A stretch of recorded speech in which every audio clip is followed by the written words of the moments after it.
Hey everybody, this is Larry the Cable Guy. Check this out. So I'm in my truck driving with my buddy, and we was heading up to the men's warehouse to fart in the suits, and he's listening to his phone, and I said, that sounds like Hermie Sadler. He said, it is Hermie Sadler. He's got a podcast called Leaning Right and Turning Left with Sadler and the Senator.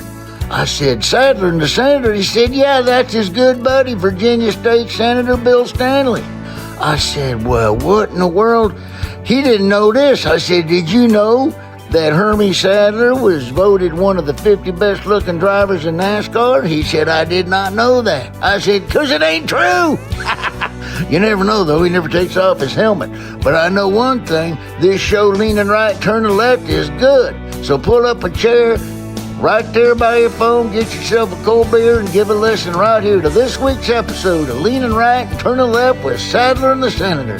I'll tell you what, I bet Michael Waltrip's even listening. He's always wanted to do something like that. Oh, Sadler, got another one over on Waltrip. Get her done. I'm Virginia State Senator Bill Stanley, and I'm leaning right. Former NASCAR driver and Fox Sports analyst, Hermie Sadler. And I'm turning upside down. Leaning right and turning left with Sadler and the Senator. Another edition. Yes, and we took a week off because it's been a busy week. But, you know, while we were gone, the last episode, if I do remember correctly, Hermie, we did not have our plus one. We did not have our guest, did we? We did not. We didn't have our guy. He had business to tend to. And what did that business entail? I mean, I thought he was trying not to come here because he thought there might be a weigh scale and he wasn't ready for the final weigh-in. What do you think? I think I'm not ready for the final weigh-in either.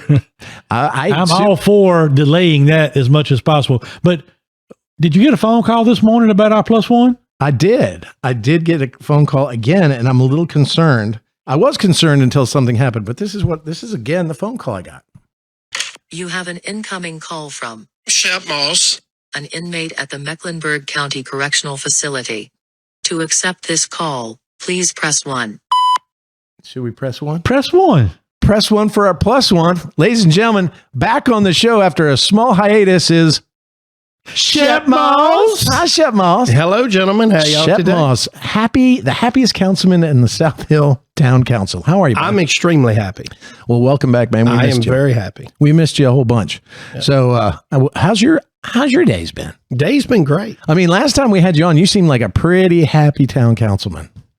I would say he was. I was peacocking a little confidently strutting around like a peacock. Peacocking. And now look, for my editor, Wesley Burleson, I have to pay him for every bleep of a bad word. Wow. You cost me like $50 in the last episode that you were on because you were so happy. You were throwing F-bombs and other bad words out like your mama wouldn't be listening to the show. We'll put it on my fucking tab then. How about that?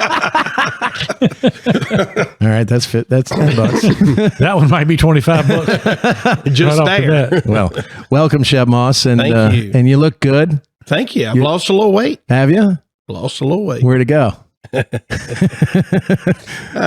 Yeah. Okay. Well, so ladies and gentlemen, just to remind you here at Leaning Right and Turning Left with Sadler and the Senator, we still have the weight loss challenge where we donate the winnings to our favorite charity, the person that lost the most weight. I won the first time, being the only net loser of weight during the holiday season when we got back and started the 2023 Leaning Right and Turning Left podcast.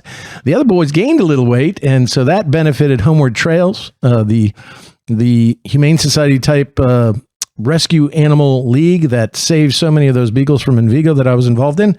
And now we have continued this weight loss challenge, which is supposed to be back at Reconvene.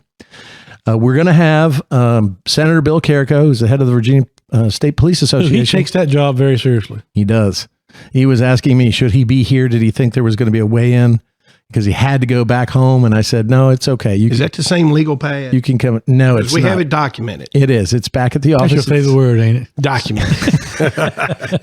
Documents. When you look up documents in the Webster Dictionary, you're going to see a picture of me. We already do. And actually, it's a picture of you with the documents on fire behind you. Yeah. I appreciate Mr. Carrico being willing to spend his time to make sure this process is, listen to these words that you don't hear very much, transparent and fair. and fair. No kidding. Yeah. I'm just glad that he's had to delay it because we can't do the final weigh-in if he's not here. So No, he is the officiant. that's The probably official. going to play into Hermie's hand a little bit better than But we are using Hermie's scale, the same scale that we weighed in on, not the scale That's that you been have at my home. problem. I haven't had a scale at home in 6 months because it's at Bill's law office. Do you have a in mirror? Richmond. Well, Shep Moss has a scale that is a magic scale that says he's losing weight. Ask Angie to weigh you. Now- She can tell you. now let me ask you this, Shep. Shep said, "Man, I've lost 14 pounds when we were on the 13. phone." No, Okay. no. 13. Be Well, accurate. Maybe 11 after today's McDonald's Maybe. meal that you had coming in here when I offered you good healthy soup. Yeah, chicken noodle. I mean, just chicken Chicken and broth. vegetable. No, chicken and vegetables. And then I said, "Well, Shep, how you weighing yourself?" And he said, "I'm naked." And I said, "I don't believe that we're going to allow that to occur." I At the can official actually weigh-in. look down and see the numbers now. Well, that's good. Well, I You will don't have say, scales with the numbers right in front of you? No. Like the doctor's office? I don't have to use a mirror How anymore. about the grain scales? What are you doing? Yeah, they load them onto like one of those scales. They weigh beef. Well, I will say, I did eat McDonald's today. What'd you have? I ordered a single cheeseburger with bacon Okay. and got a chicken sandwich with pickle. She must I be don't know what listening to the podcast. The person that gave you the sandwich is trying to help She you. may Shep. be a fan of our former town manager. I'm not sure. Okay, well, But I ate it. I just, I had to get over here. But that was the first time I've had fast food like that. Maybe the third time, to be honest, in like 6 weeks. And but it not really, more than the 7th time. It really didn't in taste 6 good. weeks. No, I've really been watching. Did my you spit it sugar out on the? No, I ate because on the it was pavement? either that or chicken broth. But I will say, being away from it a while, my taste really has changed. It was not that good. It really wasn't. What the hell does that mean? My taste has changed, like your taste buds, or yes, what yeah, you my believe taste you should buds. be eating, or No, what I you think find my to be taste tasty. buds. I've been drinking a lot of water, although I'm drinking Coke right now. And I tell you what I've been putting in my water, other than vodka. I'm off is drugs, even though I just did a line of cocaine. These little, what the hell? Have you seen the Mio? It's called Mio. Comes in a little bottle, different flavors. You just put a drop or two in your water, and it gives you flavor. And you can get it sugar free. The sugar intake is what I've really had to watch. The real reason why he's apparently having success with his weight loss is he's been staying away from us because, last Monday night in Franklin, Virginia, I had a campaign event You did. that you drove all the way from here at Richmond all the way to Franklin and back. I to be drove there. from my house to Richmond 3 hours and then drove an hour and a half down for your event so I could speak on your behalf and introduce you. Yeah. And then an hour and a half back. So I spent 6 hours on the road for my good friend Hermie Sadler. And you know where I could not find Shep Moss? At the event. And not only that, he missed the biggest campaign event since the start of my campaign, but he's also opted out of our next dinner. And that's killing me. That's tomorrow. What your God. monthly dinner? Yeah, he's opted out of that. Where's that? Oh, It's going to be a book buying. Oh my. And you're not going to that. look, I'm going to Myrtle Beach. As soon as we finish here, I'm getting in the car. I'm driving to Myrtle Beach. Well, what if we tie you down and then make you go to dinner? The I next can't night? do it tonight. Okay. I can't. But explain yourself. Why the hell weren't you at Hermie's event? And by the way, there was Now, I want to hear this too. 300 people there. It was packed with energetic people who were really getting behind you, Hermie, in your campaign for I state watched senate in the the live 17th video. district. I did do that when I got home. And I joined my wife in bed watching your video. How about that? So she was engaged. That's not even. Yeah, kind of creepy. Yeah. Well, she was watching your So video. It you, was Hermie, good. and your wife were in your bed, Yeah, and 300 people. and 300 people. Nice. Your intro did not make the video. That's a hell of a turn on, I bet. I mean, that just probably you had to cut that thing off after 5 minutes, Your intro didn't make the video. or you fell asleep a minute. Yeah, they turned it on after I intro. It must not have been too good. No, I'm glad with it. That was great. Oh, it was? I don't know. I heard you say something about 3 minutes. Yeah, Did he go told me long? 3 minutes, and I can't do 3 did minutes. To me is 15. like 15. Oh, at Yeah. least. But I didn't do 15. I had a plan because we were supposed to start that at 7:45. We started at 7:30. Just to give a few extra minutes. Yeah, but I was EST? riling up the crowd. I mean, I was getting them all We had riled a good up. crowd. Senator Stanley gave a nice motivational, welcoming speech, and then I talked for a few minutes, and then we had Kyle Petty get up and entertain. And actually, Kyle got up and said a few kind words, which I was not expecting. Yeah. He did not tell me, which was great. And then Jason Michael Carroll, and we had music. We had Don Cox. How about Don Cox? Yeah. He did great. Yeah, we had a good time. Yeah, it was a really great party. I mean, I was going to do the intro and then leave because I had to come back and prepare for an attempted capital murder of a police officer. And you didn't trial. leave. And I didn't leave until 9:15 because it was so much fun and it meant so much to Hermie that his friends Were there. been there. But I did text But you were in bed, which means you could have been there. I did text you how it was going, and I texted Hermie a heartfelt text later that night that I was sorry I missed it. Tell us what you were doing Monday night. Who the hell puts a heartfelt text out there? What? Dearest Hermie. Tell us what you were It doing is Monday with night. much regret that I that must was have more chosen important than being at my own campaign political event. self-interest over your political campaign. I It want him to tell was- us what he was doing Monday night. Yeah. Monday night was my monthly town council meeting. I had to be there. I also have constituents that I have to represent. And Monday night, I was fulfilling my civic duty by being there. I didn't phone it in. I showed up. How'd I it didn't go? send them a text. I didn't vote by proxy. I showed up and voted. I mean, hell, whatever happened at that meeting made it into the paper like the Daily Progress. Yes. So what happened? Well, our town manager resigned. What? Yes, he resigned. You mean the one that you've been having the dispute with for 2.5 years? Disagreement, probably a little bit better. Is that than a dispute. synonym of dispute? A little bit. Okay. And so Well, not quite as sharp. why would he resign? I mean, Well, he suffered an injury back during the holidays. were you liable or had anything to do with that? No, I was not there. Now, remember, about Christmas time, you asked me for one of those spring traps that I use for hunting sometimes. Well, not really, for a Christmas tree. And how did he get hurt? I think during the windstorm, our town square Christmas tree blew over. He was trying to help staff stand it back up and suffered a shoulder injury. Interesting. So he has since resigned, and he will be Or retired. He resigned, Resigned. and he'll be using his workman's comp and PTO through June 30th. Okay. So you've now swept into office in the town council and you're making changes, right? Fast. Fast changes. And It took me 2.5 years to finally win a motion. and what was that motion? We motioned to appoint by Virginia Code our town mayor as acting town manager. Well, that was a question you'd ask me on a legal basis. Yes. So you And made that motion and it carried? It passed 5-2. Oh, okay. So I finally won a motion. And that was effective immediately. So he started immediately. Not 2 weeks from now, not tomorrow, immediately. And I had that documented What was that? in the minutes. Documents. All right. And those documents are not on fire. If you They are know and not you on listen to this fire. podcast, Shep Moss came onto the political scene because he found a big scandal brewing in South Hill and they were out burning documents Yes. in a burn pile Yes. at the trash dump, Wastewater treatment plant. at the wastewater where you Yeah. don't dump garbage. You do not dump garbage And or you went out there. burn rubbish or debris. Like Geraldo Rivera, you went out there and I you did. discovered I did. this travesty. And that started this whole ball rolling, didn't it? A lot of it. Okay. And you were in the minority for a long time. So now you probably have the votes on town council. after Elections the- have consequences. And so now, In the past two election cycles, 5 seats have been flipped. One of the 5 does not typically align with my point of views, but now it is a 4-4 split. Typically. So you were the grand poobah of South Hill now? No, sir. No? No, sir. That would be the mayor, Okay. And the mayor is whom? Dean Marion. Okay. He is our beloved mayor. Excellent.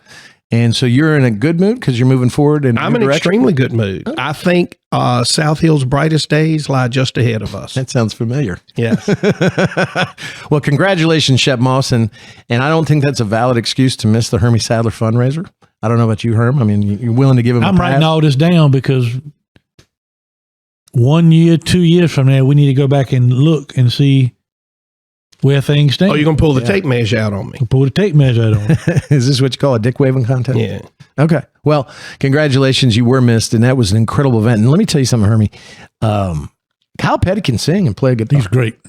And he was so much fun and in a great mood. He was in a great mood. He told some hilarious stories. That room was packed. In the green room. I mean, really, it was absolutely packed. We had people that didn't have seats. And I know you were very, very humbled and proud. I was proud for you. I mean, who else can pull off that? We know. Well, I can.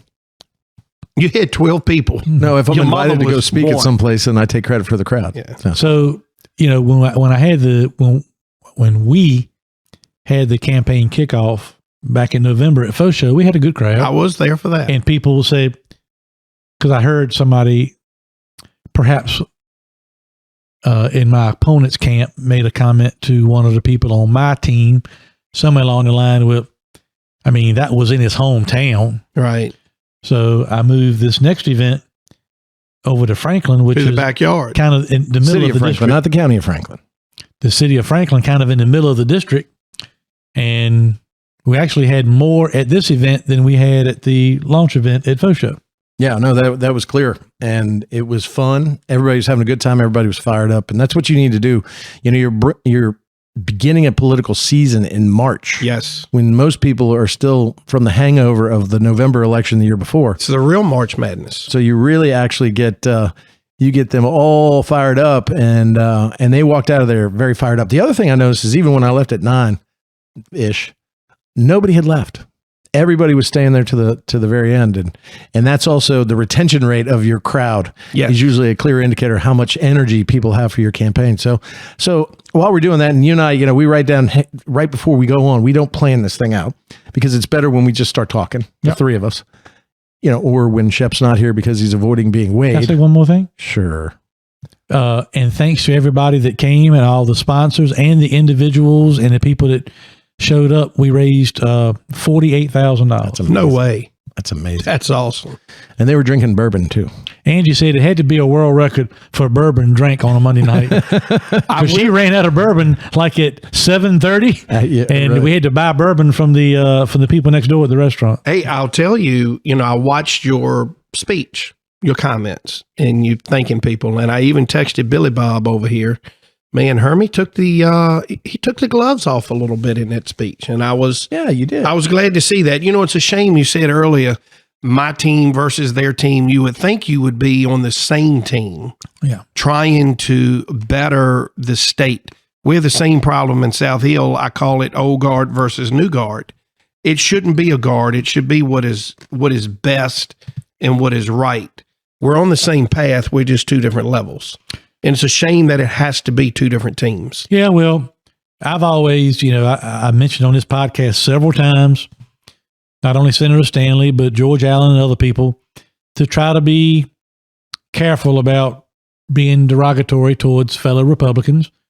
But I didn't, you got to protect yourself at the same time. Sure. So if, I get so irritated with the statement, welcome to politics, or that's just politics. And it's, I have a hard time. Doesn't have to be that way. Buying into that narrative. But, when somebody questions my integrity over anything, I'm on fire back, and it's just going to be that way. And so, it'll be what it'll be. But we're going to move on down the road and try to continue. I'm sure we'll talk about it today. So many battles that me personally and my family and my campaign are fighting, and I'm fighting against people that I had no idea that I would have to fight against.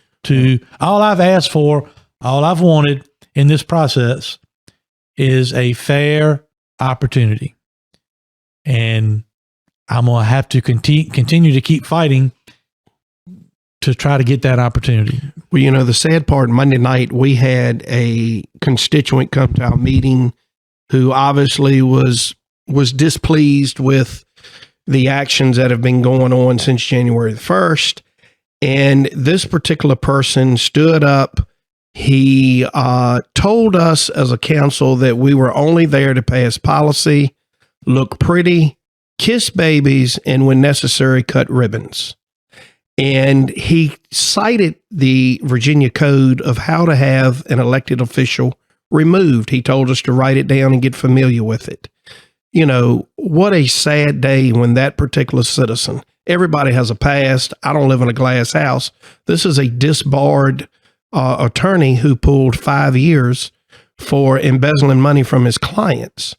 And he wants to stand before us and tell us what a bad job we're doing and how low our ethics and our standards are, and that he wanted to apologize for his generation, that our grandparents did not teach us how to be leaders. Wow. Who's this guy? His name is Vernon B. Oakley. That's Oakley. And that's what he does at the meetings. Oh, really? And that's the best. Is he some kind of lawyer or some kind He's of... a disbarred attorney. Oh. That's the best that the old guard has to throw at And us. this was out in the public. In the public. Okay. Right? It's on YouTube. In the Yes, open sir. meeting. In the open meeting. Reported on How do in you the spell papers. it? That's Oakley Jr. Vernon B. Jr. Huh. Well, that's strange that And- someone who might have their own problems Oh, yeah. tries to point out the problems of others. I mean, But to do not Hermie's judge point, lest ye be judged, right? to Hermie's point, welcome to politics. Yeah, and that's something we're going to talk about too, because even part of the reason why we've been off for a week, we had a really good couple of podcasts, and because of our schedules, we had to take a week off. But we're back, and in that week, oh my, what has happened? And your campaign has been through a lot. I wasn't even mean- there, and I'm going to have to whistle. I mean, so from what I remember, because I am involved, because I'm your lawyer, I'm your friend, and certainly you kind of blame me for this, which I don't think is fair, that you're running. But I think I you're thought it was a running. jar of moonshine at Wintergreen is what he's No, playing. it was not moonshine. It was a mouse and other things. But when you become a candidate for a political party, there's a nomination process, and that nomination process right now, the law in Virginia is changing next year, is either three things: a primary, which is a state board of elections run primary, a party run in the Republican Party, what we call a party canvass or a firehouse primary, which is like a primary, but instead of being at every registered precinct in every county that represents the legislative district of 17, the party picks 3 places in each county or city that makes up part of that legislative district, at least 3. And then there's what we call a convention. Now, in previous podcasts, we have talked about at some point in time, it was a convention. And you said, I don't care what the nominating process is. I'm going to win. I'm going to work very hard to get the trust of the people to become their nominee, the Republican nominee for the 17th Senate District. And then you'll have a big fight after that nominating process has determined who the nominee will be. Then you got to go against the Democrats, which is an even bigger fight. You can't even get to that point.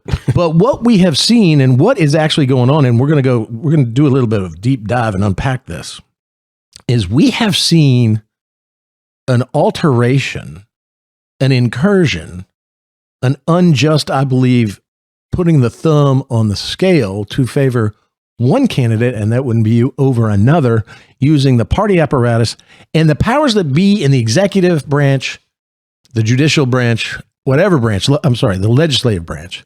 And so let's talk about that a little bit. I mean, I said today we're going to talk about racing first, but this is a race. Well, let me tell everybody what's going on. Let me tell you from my perspective, and then Please. you can dive in. Because you're a first-time candidate. This is not like you have a lot of experience in politics. So I've said this before.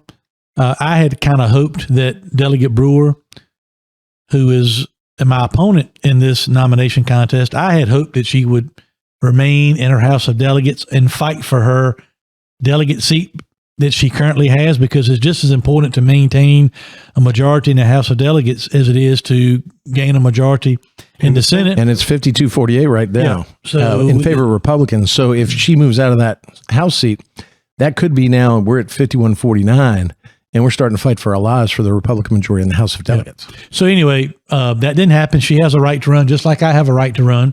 So she actually announced back in January of 2022. I announced in November, although she was well aware that I was going to run, because when she called me in January and asked me to endorse her back last January, I told her I was going to run, but I wouldn't announce until way later in the year. But anyway, so she's going to run, I'm going to run.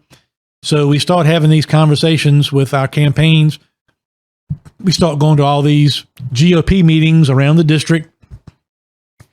I advocate from the beginning for a primary. I'm new to this game. I don't understand all the ins and outs, but I do know a primary. And the reason I advocated for it was two things. Number one, give everybody a better opportunity to vote, everybody across the district. You go to your normal polling place on a Tuesday, just like a regular election, and, you know, whatever the case may be, or whatever date they pick, but you can vote where you normally vote. And that brings in the elderly people. Like in my case, if you got a special needs person, it just makes it more convenient for everybody to vote. Well, and remember the difference between a convention and a primary. Primary is just like a normal voting day in November. The difference being some of the conservatives say, well, Democrats could come and infiltrate and vote. And I would think if Democrats are going to come and infiltrate and vote to hopefully win this seat for the Democrats, they ain't voting for you, Hermie. Yeah. Right. But be that as it may, in a convention, what you've got to do, for those that haven't listened to the earlier podcast, and we appreciate you tuning in for the first time, is that if you want to be a delegate, you've got to go to the mass meeting of each Republican committee in each unit in counties or cities that make up the 17th district. You've got to go put your name on a list that I want to be a delegate, and then you have to be elected by that mass meeting body. And there are shenanigans that can go on there. People can slate you off. People can come in mass and vote you down and vote their people in. That's the first level of shenanigan possibilities that occur. But if you're on and you're made a delegate, then you've got to go back again to a second organizational meeting, which is the convention for the Senate district. Sit there mostly all the day, listen to speeches, take votes, do whatever. Then there's more shenanigans that can go on, slating, and whoever's controlling the rules may control the body. And it really, even though it's a party-run process and people think, well, it's a convention because there's no Democrats, the enemy is from within because it's Republicans harming, getting out the spears and trying to jab other Republicans. So it can be a real mess, but it requires more of an effort, as you were saying, with the elderly or people that may not have the time.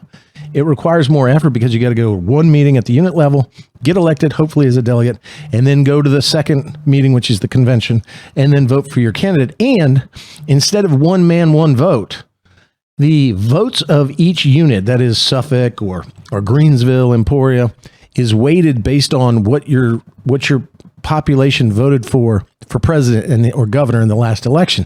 So it's not one for one. You could have 501 people vote for Emily and 502 vote for Hermie. But if those 501 were in a more heavily weighted district, like say a Suffolk, then they have more weights than say more votes by weight and volume than say somebody out of Greensville. So somebody could be carrying 2 votes to another person's half vote.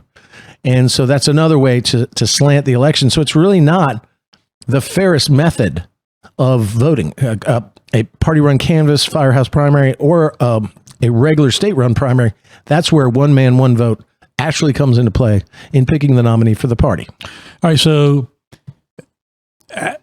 back in December, the Legislative District Committee, which comprises the committees of the chairman from all these committees across this district, which would be Dinwiddie, Emporia, Greensville, Brunswick, Southampton, Franklin, Isle of Wight, Suffolk, they all met back in December for a vote, to vote for the nomination process for this race.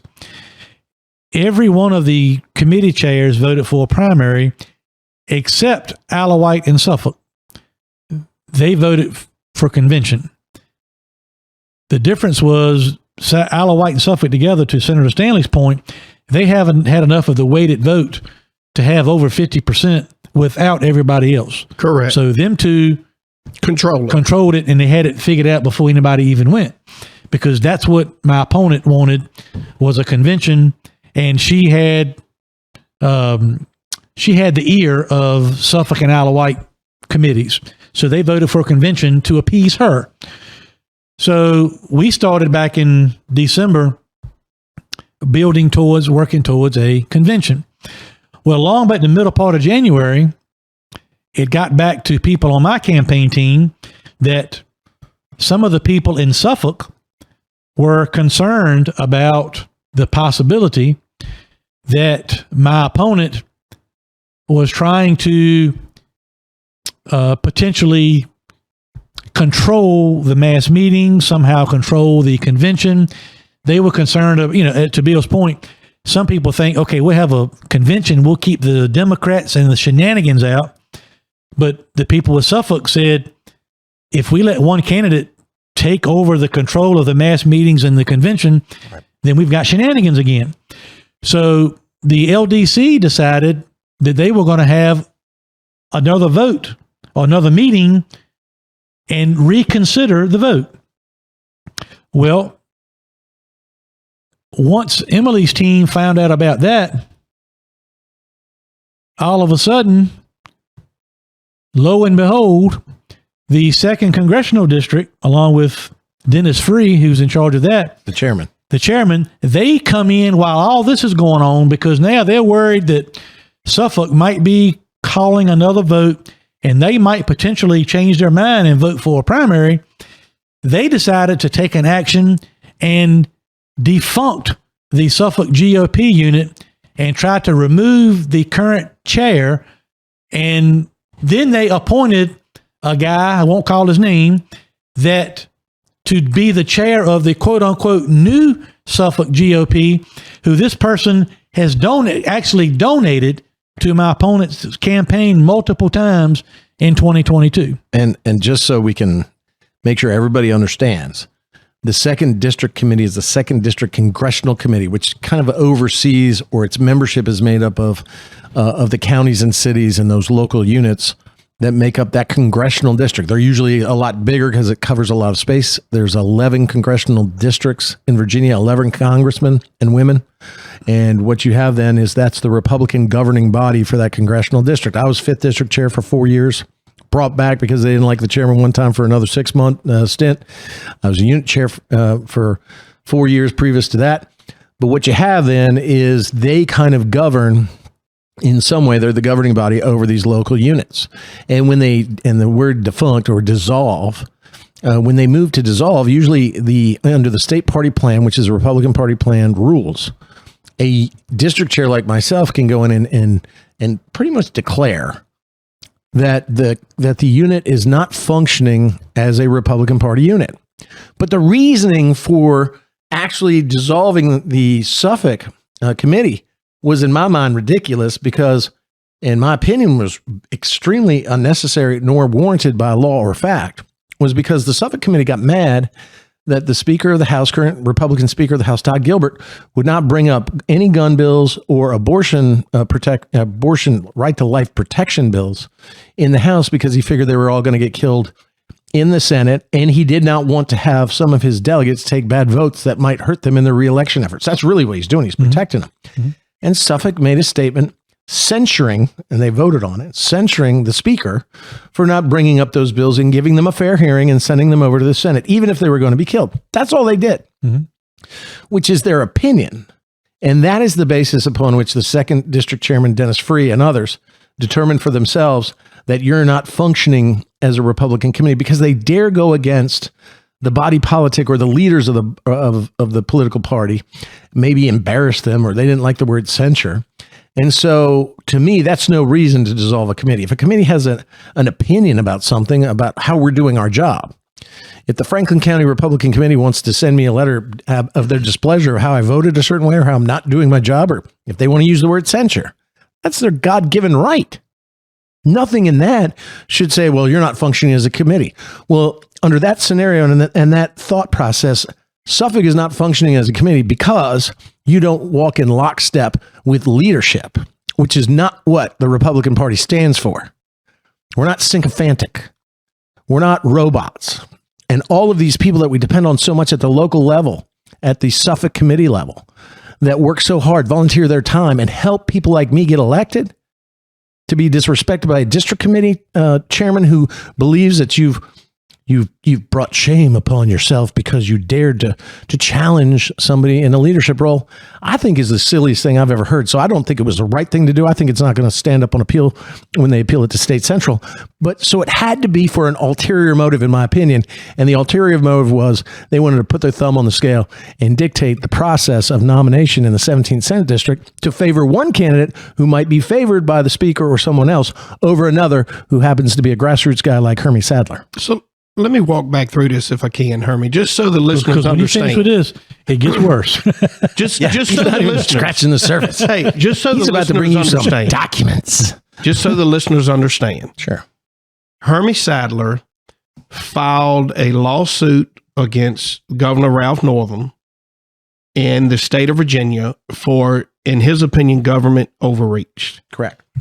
And he won that 3 times. Yes, and it's still going on. And we Okay. can talk about that a little bit So later. we started on that. Mhm. Then Hermie saw what is, in his view, in his opinion, some misjustices and misrepresentation of Southside Virginia by Louise Lucas, who stays mad as a motherfucker, that never That's gets another anything $10, done. Hermie, I got to pay West. But so Hermie decides to run as a Republican to bring help to the Republican Party on the state level. Well, and not only that, but to be a voice and finally give a voice to people in that part of Southside Virginia that have never had it for 20 some odd years. So Hermie declares to do that. And then the same party that he is trying to help and represent and continue or regain a majority on the state level, the same party that he's declared to help is now pulling these shenanigans against him. And it's not the first time they've done that. They try to control the process because they want to control outcomes. Remember, part of the lawsuit that Hermie's had against the government with regard to skill games and has been the government cannot pick winners and losers in this new emerging industry here in the Commonwealth when it comes to gaming, and that fairness should allow small business owners like Hermie, like other people throughout the Commonwealth, to be able to participate using skill games, valid, free speech protected skill games. And that's why he fought. In this, what we have is, again, you have the party apparatus, the party leadership trying to determine who the nominee will be because they don't trust the grassroots or the average voter to make that determination for themselves, because it might, it might bring more problems for them because Hermie's not going to walk in lockstep, just like Suffolk didn't. Hermie's going to be a conservative. Hermie's going to listen to the people. When there are times he can agree with the party, he will. But if there's something that he's got to stand up for his people that the party apparatus and apparatchik doesn't like, well, then he's going to go with the people rather than the party. I can only tell you, and I've told this to Hermie on phone calls that we've had, it's exactly the same thing they did to me. When I was angry after they impeached a very conservative chairman of the Republican Party of Virginia, and I was counsel, and I lost by 1 vote in the state central committee, and it was rigged. I mean, factually, I can say this, not opinion. It was rigged. We lost by 1 vote. Wow. I decided to run for 5th District Chairman. Well, guess what? I wasn't one of them. And so they did everything they could, even though I ran a 19-day campaign, to make sure I did not present a challenge from their chosen candidate. Even to the point when I was at a convention in the Richmond Coliseum, before 5,000 people, this was the year that Bob McDonald, Ken Cuccinelli, Bill Bowling were chosen as our candidates and ended up winning. They made me put my speech on the teleprompter rather than have it in paper. And then about a minute and a half into reading it and riling up the crowd and getting people cheering, they turned it off.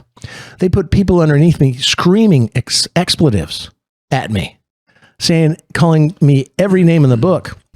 I mean, saying things about my mama, screaming at me because they didn't want me. They saw me as a threat. So that ticked me off. So I lost, I think, 41-59. Which wasn't bad for a 19-day campaign. So then I ran for 5th District Chair. I was a unit chair at the time. Well, they did everything they possibly could do to rig how that vote went. And I won by, I think, 2 or 3 votes. And so I became 5th District Chair. Well, then I helped Robert Hurt get elected, one of the Republicans that the apparatus liked, but also conservatives liked, and was urged by Virgil Goode and Ken Cuccinelli to run for a seat. And I wasn't planning on being a senator. Okay, I'll do it because my community is important. And when I started running, my former leader, about to be former leader, and everybody else was like, they had this statement, which was anybody but Stanley. And they ran people against me. They tried to change the method of nomination. They tried to mess with me as much as they could. And I won going away that nomination and eventually won that election, which, the moral of that story is perseverance. When you push back against these people, they don't like it, but they don't know how to handle it because they're used to being bullies and not working in a fair space. But Senator, an equal playing field is foreign to them. And so that's why I think this is emblematic of why Hermie fought the governor and won, and why Hermie's in this fight now, because it's only the right and fair thing to do, because people should determine the nominee, not the party. Well, this is why, in my opinion, so many everyday voters are just disenchanted from the whole process and the parties. You're exactly right. Because the parties themselves cannot get this together. I mean, why? Just put it on my bill. I told you that. Why? This will not be piped through the church loudspeakers. But really, why? I mean, this is just unnecessary. Put the candidates out there, let the people decide, and then the party is going to be better and stronger for it on the other side. Let me tell you, the people that vote Republican believe exactly what you say. Yes. The people that run the Republican Party believe that you are a threat to their power, authority, and future. Well, this is why we say that's wrong. Or I say on and this is why we're in trouble. This is why we lose elections. Yes. This is why the Democrats take the majority, because some of the Republicans, in my opinion, would rather have their power, even in their space, even if they're in the minority, because they would rather work with Democrats than work with somebody who stands up for conservative values and for the people that he represents, like Hermie. Well, this is why they'd rather lose the seat than have Hermie. They'd rather lose the majority in the Senate that we don't have now. Right now, it's 22-18. If we're going to get the majority back as a Republican Party, you got to win the 17th. He's the strongest candidate. He's going to bring voters from across the aisle. He's going to get the independents and the moderates. But he's also a conservative that does not go back to the left or to the center hoping to get votes. He stands on his principles. That's how Republicans win. When you move to the left, when you placate, or you allow the authority that runs the show, like the Republican Party, to dictate, then we lose. When the grassroots is fired up and they come out and vote, when you're judged on your character and what you stand for, then we win. Because we have the right ideas. We have the good ideas. Conservative ideas are Virginia ideals. And that's where we need to be. That's what this fight should be about, instead of who's going to bring a delegate or who's going to slate somebody or who's going to change the rules and create shenanigans in a convention. Let the people decide. All right, so we got to a situation where and I'm fired up like Shep Moss. They voted for a convention. Put it on my tab. Suffolk thought they wanted to reconsider the vote your tab. because of some concerns they had been hearing about shenanigans going on at mass meetings and conventions. So they called another vote. The majority voted this time for a primary. Yes. I think this was like March the 1st. First of March, like that. Yeah. The chairman, Don Jones, submitted the order to State Board of Elections. It was certified. So it's done. Certified. Then last Thursday, it was posted on the State Board of Elections website as an official document. An order that 17th Senate District race would be a primary. So as you can imagine, we go out as a campaign, and I'm getting signatures. Putting out signs, going to talk to supporters and business owners about the primary. We knew the date, all these other kind of things. So we take our whole campaign and turn our focus towards preparing for this primary. So last Thursday, the website, it actually gets posted on the State Board of Elections website, primary for the 17th district.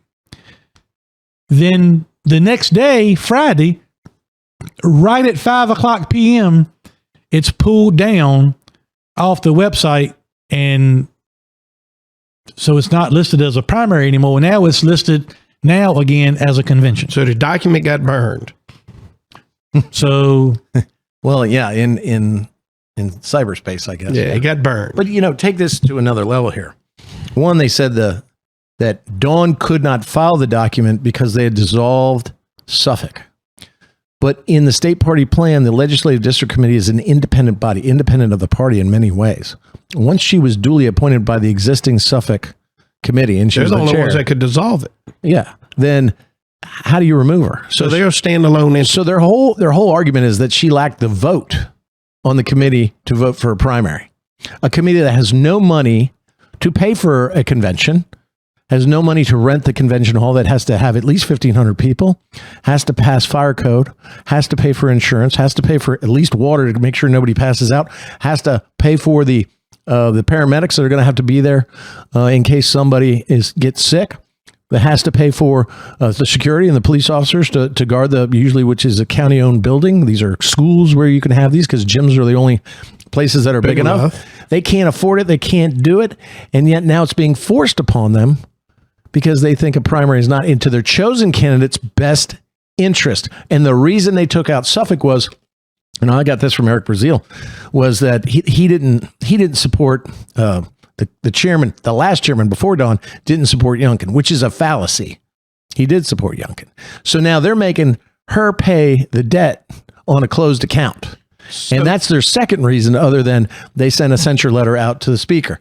I mean, they're scrambling to find a reason to justify why they dissolved the Suffolk committee. But if you dissolve the Suffolk committee, doesn't mean that Dawn is no longer the chairman or loses her right to vote, because once Suffolk, duly organized, picked her as the chairman, then she had the power to vote. So that's not taken away by what they did to Suffolk. So what she did was legal. They're acting like it was illegal because they're the judge, jury, and executioner. And so then they put their own puppet in, who now replaces Dawn. He has his own meeting, declares a convention, but then doesn't approve a call, because you have to have a call, an official call that's voted on, of time, place, manner of that convention to be held. So people are given notice. And so these units, these local units we've been talking about, can organize a mass meeting to elect delegates. They don't even have that. I'm hearing that they're trying to get that call approved by email, which again is against party plan rules, against Robert's Rules of Order. You got to have a physical meeting. You got to discuss, you got to debate, you got to vote, and then you send out the call. This is a mess, and it's a mess created by them, not by the Sadler campaign, not by Dawn Adams, not by anybody else, but the apparatchik of the Republican Party, because they didn't like that Suffolk. How dare you have your own opinion about how we're doing our job in the General Assembly? Outrageous. So is Suffolk independent of the RVP? RVP? RPV. RPV. No. It's not independent. No. It's a subdivision. It's a subdivision. Okay. It's a part of RPV. But the legislative district chair, the 17th LDC, which is Dawn, is an independent. No, she's just the chairman, but there are other members from the other, like Isle of Wight, Greensville, Brunswick, Dinwiddie, Southampton, Franklin. There you go. They make up the legislative district chair. Each committee appoints somebody to go and represent them and make votes for them. Is the LDC independent? Yes. Of the RPV, yes. Of the RPV. Correct. And the RPV has, because of the way from it's what I've just created heard, in the what we call the state party plan, it's independent. So the Republican Party has gone in and in some ways they've broken into the house and they've stolen your their stuff. bounds, right, on a independent on an independent committee. In my legal separate opinion, from yes. them. And here's the other problem. What Dennis Freed does is he becomes the chairman of Suffolk until he appoints somebody, as you said, whoever he's appointed. But then they have to have a mass meeting to reconstitute the Suffolk committee, which they're not calling, because they know when they reconstitute the Suffolk committee and they get all these members who come back out in the party regular, primary. No, it's going to go back to Dawn Adams as chair. Don Jones. Right. Don Jones. I'm sorry. Dawn Adams. Sorry. Dawn Jones. My apologies to Dawn Jones. Dawn Jones will become the chair. So Hermie. So it's an exercise in futility. She'll be reelected as chair. She's not prohibited from running for chairman again when they reconstitute the second after Dennis Freed, choked it, killed it, suffocated it, and then put somebody in that he thought would be more helpful to Hermie's opponent and get what they want, because they don't want fair process. But when they reconstitute it, Suffolk will be right back to where it was before, if not before that the State Central Committee on Appeal ruled that whatever Dennis Freed did was improper and illegal and violated the state party plan of the Republican Party of Virginia. So doesn't this whole mess fall right into Hermie's lawsuit claim on the skill games government overreach? It's a party overreach, not government overreach. Well, but the party's actions come from those that are at the top, the pinnacle. You've heard me talk about the pyramid. Correct. The smaller group at the top that tries to dictate to the what body. happens to the body or to the party. And so, yeah, this comes from the top. I mean, it seems to me, you were talking earlier, Hermie, that, and correct me if I'm wrong, suddenly we had SBE, which is now run by a Republican majority of governor appointees from Governor Youngkin, ordering a primary based on Dawn Jones's actions. And then all of a sudden, in the middle of the night in the smoky back room, that order is rescinded without legal basis to do so. But from what I understand, in my opinion, happened was we had our own governor's people and perhaps the attorney general's office, the people we elected to do the right things, not to act like Democrats, because this sounds like a Democrat thing that they would have done. They went in there and pressured the chairman of the State Board of Elections, SBE as we call it, to change that order based on their beliefs, requirements, and maybe party power. And that's just not how government should be run.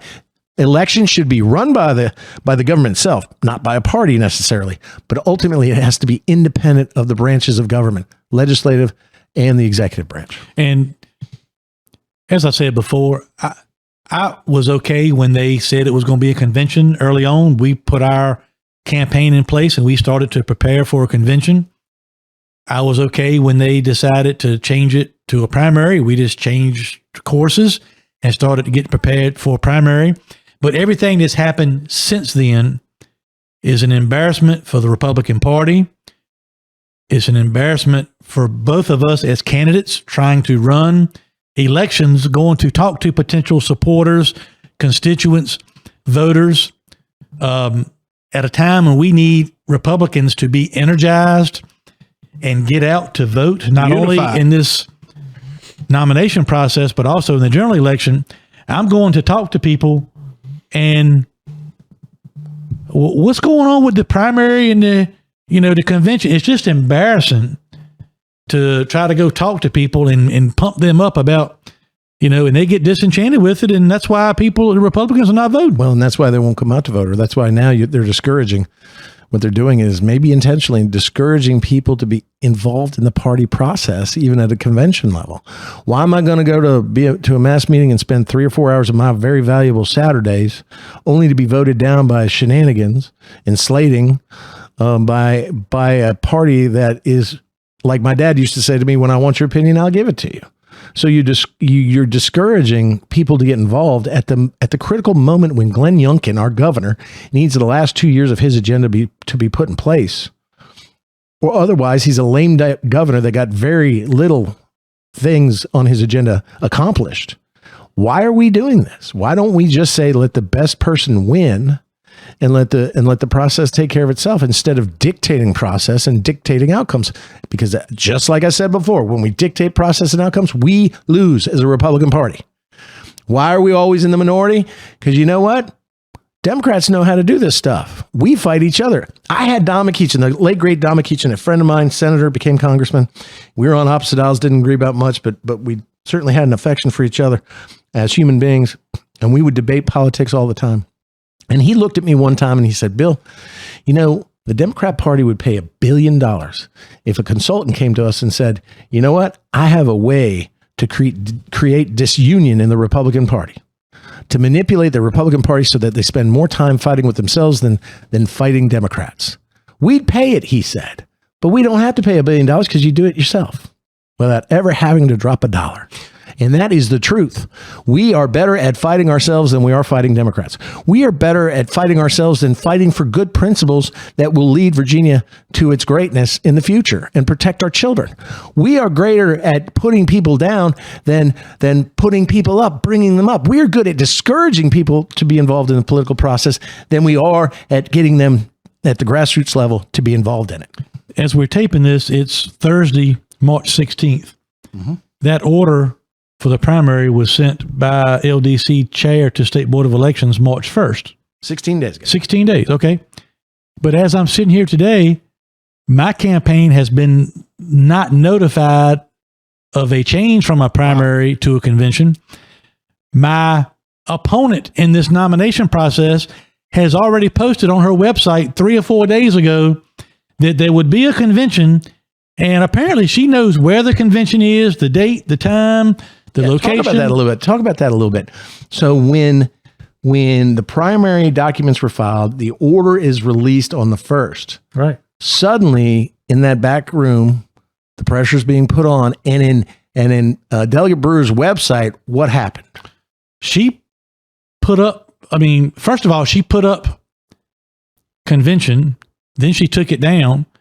But while all this was going on and while there was on the State Board of Elections website, the order was posted as a primary for our race, she had backup on her website that it was going to be a convention, while the State Board of Elections had put the order of a primary up on the State Board of Elections website. Wow. So she had while they posted a primary, she had on her website convention. Here's the date. Yeah, here's the location. Here's the time. Here are the forms. She picked it. So she did it. She picked everything. She did everything for it. I mean, but here's what to wear. Here are the drinks. Here's your menu list. I mean, it's like a party planner or a wedding planner. I mean, she knew more than the rest of the people that she hopes to get to that. Her website knew more than the state board of elections did, or her campaign team. Amazing. So somebody on her campaign team is dealing with somebody with a lot of power, either in the governor's mansion or at the RPV or somewhere, and she's getting information way. But as I'm sitting here right now, almost a week later, we have received no notification, explanation, nothing.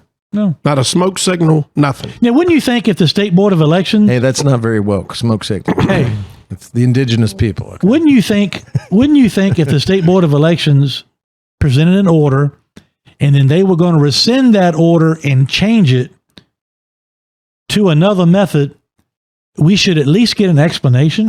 I think you should have been given notice before it happened, or at the same time. Plus explanation. We did not. Plus an explanation. You're right. We did not. But I bet she did. I bet she knew, because obviously the chairman, in your opinion, the chairman all of a sudden stopped taking phone calls and did not want to discuss it. Chairman of the SBE. Mm-hmm. Well, I know you two will join public me. Servant, by the way. I know very good one, by the way. I think very highly of Susan Beals. Yeah. You two will join me in challenging every great Virginian across the 17th to call their representatives and ask what is the bleep, bloop, bleep, bleep, bleep, bleep, bleep, blip going on in the 17th, and let's get this mess fixed. Well, who do they call? Well, I was just trying to save myself a little money by doing home bleep. But who do they call? I mean, call your representatives. What, calling a House of Delegates member or calling a senator is not going to change this. I mean, I guess you got to call the governor's office or call the state board of elections, or you got to call the chairman, Rich Anderson of the Republican Party of Virginia, who's got his fingers in this, whether he likes it or not. I'm sure he's uncomfortable. He's a friend of mine too. I like him very much, but I guess he's got to take his marching orders from the people at the top or above him, which are at the governor speaker level. Well, Billy, we've got to have somebody that we can call. I think you got to come around to the unfortunate conclusion that because of all of these shenanigans, you've got to ask the judicial branch to intercede. And usually judicial branches, the courts, do not weigh in on public political disputes. They do not render what we call political opinions. That's out. That's Marbury versus Madison, the first important Supreme Court of the United States case, which actually, validated the three separate branches of government. However, what we're talking about is a ministerial act by the State Board of Elections, form properly filed. The State Board of Elections should not get involved in the dispute with Suffolk or whether Dawn Jones is the proper chair or not. Form properly filed. From a meeting that the Legislative District Committee had voted on, she went and filed the form pursuant to that under the apparent authority to do so.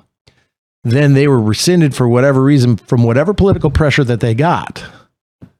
And then what the court then has to say, because under the code, it's a ministerial act, if the form is properly filed, the State Board of Elections shall, not may, not wait around sometime and see if somebody disagrees with it, shall file an order for That's an primary. important word, shall. Yeah. And so if you're going to do this, and I guess this is a consideration of you, but I think the Legislative District Committee should file a lawsuit, and I'm sure that's probably in the works. You've been injured because you bought signs. You went out yourself. You paid money for people to go get signatures on petitions to put you on a primary ballot. Mm-hmm. You've expended resources in social media, money and social resources and time. Your campaign is suffering the injury. Emails and text messages. Yeah, and this man is going door to door every day on social media. Follow it. It's crazy, relentless, and I appreciate that because that's what it takes to win. Because you remember the people you talk to at the doors that you knock on when you're up there pressing the red or green button, more than you remember the party bosses of the Republican Party who say, "I need you to vote this way." Remember in Tom Garrett's podcast that we had weeks ago, Tom said when he got to Congress, he said, "Hey, I want to be on the Ag Committee." And he's like, "I need you to vote for this farm bill." He said, "I'm sure when I read it, I probably can get to yes." That's not good enough. You're supposed to give them blanket You're yeses reassigned and read them later. We don't do that in the Senate. We don't. They do it in the House. They walk in lockstep with whoever the leadership in the House is, or you will be pulled off committees the very next day. We have an independent streak in the Senate. That's why there's 40 of us instead of 100 of them. In our caucus, we take votes, but we don't make somebody vote against their conscience. We may vote, out of our 18, we may have 16 that want us to vote a certain way on a bill and 2 that don't agree with us. We don't sit there and look at the 2 and say, well, you're outvoted. You have to vote with us. We have that independence. But here in the nominating process, we're devoid of that independent thinking. We're devoid of allowing the process to take care of itself and that the right person is chosen, and he's not punished or she's not punished for being an independent thinker, an independent conservative thinker. Instead, the person on the other side of this nominating contest is being rewarded by the shenanigans, this strong arming, this muscling of the party apparatchik, because that person on the opposite side of this nominating process is one of their pets, favorites, walks in lockstep, does what they want. They know. They'll tell that person, if they're elected, to go press the green button on this issue, even though it may be against her conservative principles and against the people that she represents. And the chances are pretty good, in my opinion, that she may press that green button because they told her, not because of any independent thought. So, Hermie, let me ask you this one more time. We've been friends a long time. You've got a beautiful wife, 3 beautiful daughters, a very successful business. You've had a great, successful NASCAR career, a sports analyst career. You've got over 300 employees in your business. You've got a Rolodex of who's who in your phone. Why in the hell are you doing this again? Well, great question. For me, it has nothing to do with politics. It has everything to do with being, in my opinion, called to serve. I've been around politics my whole life, never had a second thought about being involved in it. But my passion has come through my personal experiences, because I tried to go deal with my elected officials and the General Assembly in the way that you're really supposed to do it. And that is go try to call, set up meetings, go advocate for your position, give them the other side of the story, give them things to consider. And in large view, for the majority of people that I talk to, with the exception of my dear friend, Senator Bill Stanley, most people in the General Assembly their thoughts are dictated by who's donating me money, who are the lobbyists, who are the special interests. Is this going to help me get more votes? Is this going to help me get more campaign donations? Is this going to help me keep my position on a fancy appropriations committee? Something like that. Not, is this the right thing for the people of my district? And so I had that at every turn. So I think the system is broken in a lot of ways. I think a lot of the people in the system are broken. And it is my journey, my calling to try to go make a difference. And I don't know if I get elected. The number one, and the number one reason is that I understand how important getting control of the Senate is in the Commonwealth of Virginia. I realize how important that is. That's the number one reason, on top of everything else, that I decided to take that next step and go in, because it doesn't matter what I think and how many people I know. If we don't have control of the Senate, in a lot of ways, we're stuck. And I believe that the way this 17th district is drawn up, as long as it is in the areas that it covers, it's going to take someone with a lot of name recognition and a lot of support across the whole district to win the general election. And I respectfully say that I don't think Emily Brewer can win the general election. I don't think she has the name recognition. Forget about her legislative record one way or the other, or what I don't like about what she's done. She hated Donald Trump, by the way, but I think that's probably going to come out. That's what I know, though. Yeah. She was anti-Donald Trump. And she may have endorsed John Kasich in 2016. Absolutely. That may come out. Said some bad things about Donald Trump, but really the most important thing the point that you're making is, if Louise Lucas, who's in probably a tough primary fight with Lionel Spruill, Senator Lionel Spruill, in the newly reconstituted district from redistricting over there in Portsmouth, in the 18th. Mm-hmm. If she thinks Emily Brewer is going to be the nominee, I will bet your bottom dollar. And if this convention is what it becomes, she's going to move over to the 17th and run, because she knows she can beat. She knows she can beat the delegate. if she thinks Hermie Sadler's going to be, because she's basically intimated this in not so many words, but many words. If she thinks Sadler's going to be there, she ain't going to run against Hermie. Now, if Louise Lucas enters the 17th district race, that is going to be millions of dollars spent, and you better be ready to raise a bunch of money and work your tail off to beat them.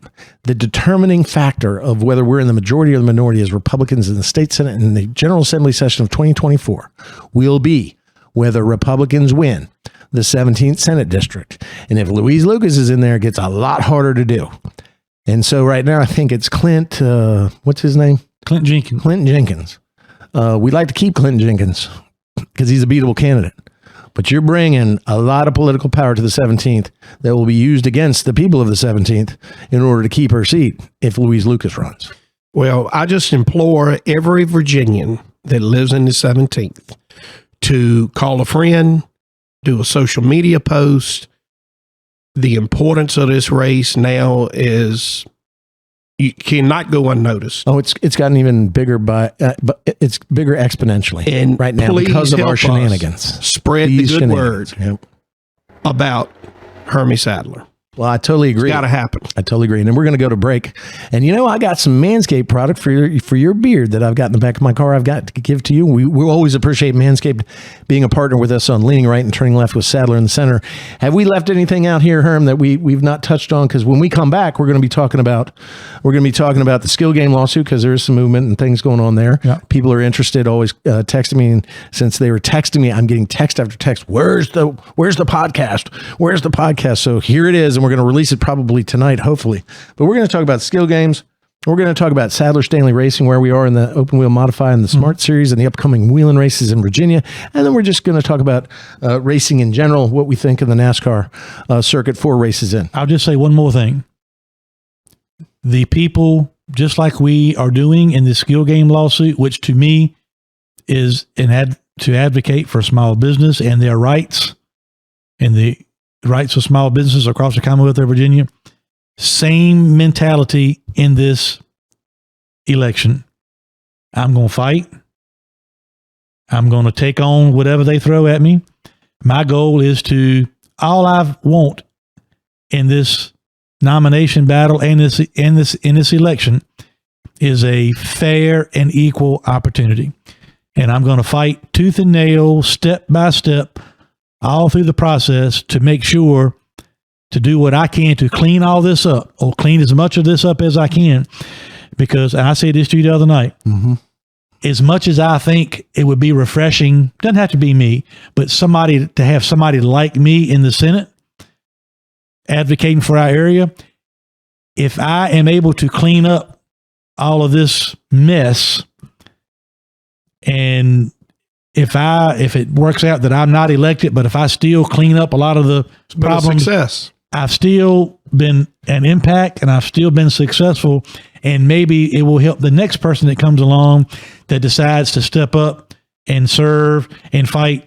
If some of this machine is out of the way that may be against a candidate like me, maybe we'll stay in their lane from now on and give everybody a fair and equal and open process. You're exactly right. There's a lot of lessons to be learned here for the party, and a lot of education for the participant in the nominating process and for the regular voter throughout the 17th district. And I hope everybody stays engaged, stays involved, and appreciates the fight that you put up, man. I mean, I respect you because you just, like me, right is right, wrong is wrong, and you stand up against the wrong, or you're not fighting for the right.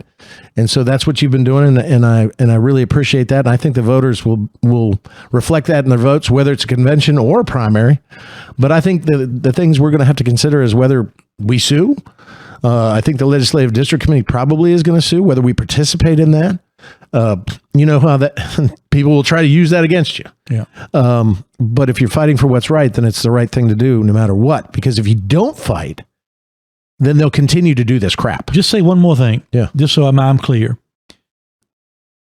When the LDC sends an order to the State Board of Elections, they are obligated to certify that as that nomination process, correct? Correct. There is no wiggle room. Okay.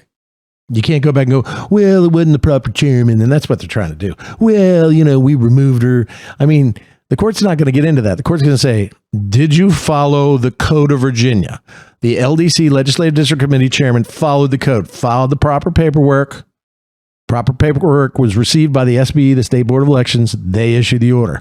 When the State Board of Elections rescinded that order under pressure from the political top of the pyramid people, that's when the state violated the law. And that's what, if you're going to file a lawsuit, that you're going to try to fix to put it back in the position that it was under the law. And that's the law. Like we were talking about earlier, Shep, shall, not may. Shall. It shall file an order for primary. And that's what happened. We're going to take a break here. I'm going to get Shep his trimming equipment fresh from manscaped.com, which we appreciate. Always put in that promo code Sadler, SADLER, and get 20% off shipping and 20% off your order. Your free shipping. Free shipping. That's right. It's been a while, my man. But we're going to come back and talk about some other things, and we're going to please listen to some of our sponsors. We appreciate you doing that. Man, it's good to be back. And man, we're fired up. It's like we never missed a day. Oh! Indeed. All right, ladies and gentlemen, this is Leaning Right and Turning Left with Sadler and the Senator. We'll be right back. Hi, folks. This is Hermie Sadler. Thanks for listening to our all-new podcast, Leaning Right and Turning Left with Sadler and the Senator. I hope you are enjoying the show as much as Senator Stanley and I enjoy bringing it to you. Whether you're a family traveling together or a truck driver hauling freight up and down the highway, I hope you will take the time to visit one of our Sadler Travel Plaza locations in Virginia and North Carolina. Sadler Travel Plaza locations are licensed dealer locations for Pilot Travel Centers, and we also carry Shell Motiva petroleum products for our four-wheel friends.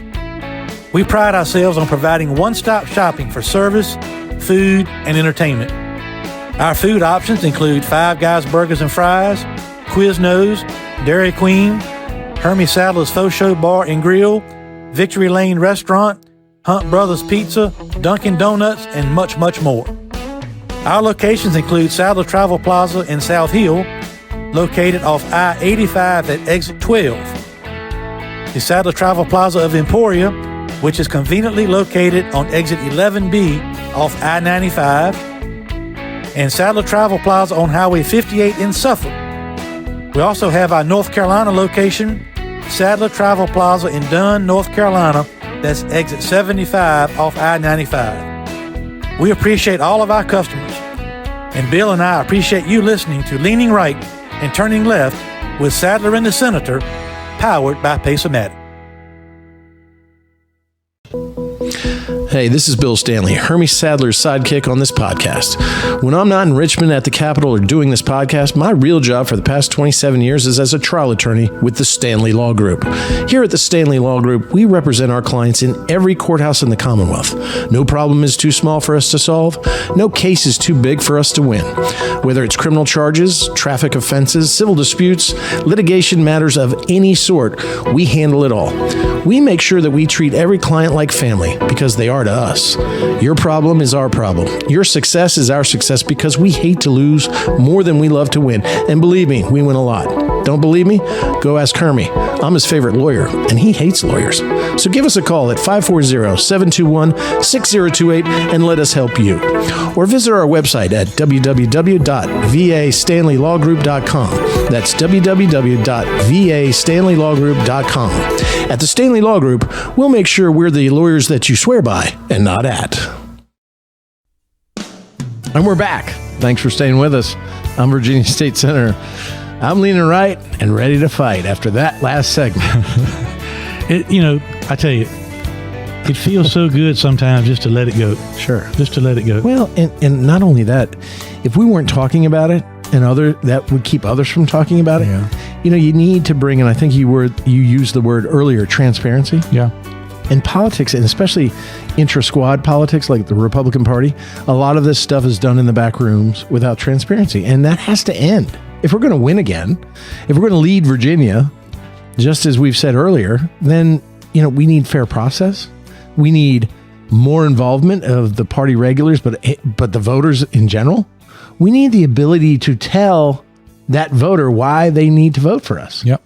Who am I? What do I stand for? What will I do for you? And especially in an area that's not had that representation for over a decade, that makes this even more important. I know some people may sit there and go, oh, I'm listening to this stuff and it sounds kind of, monotonous and boring. But quite frankly, this is why if you don't do something, if you don't get involved, if you don't fight, then this stuff keeps occurring and you're stuck with it.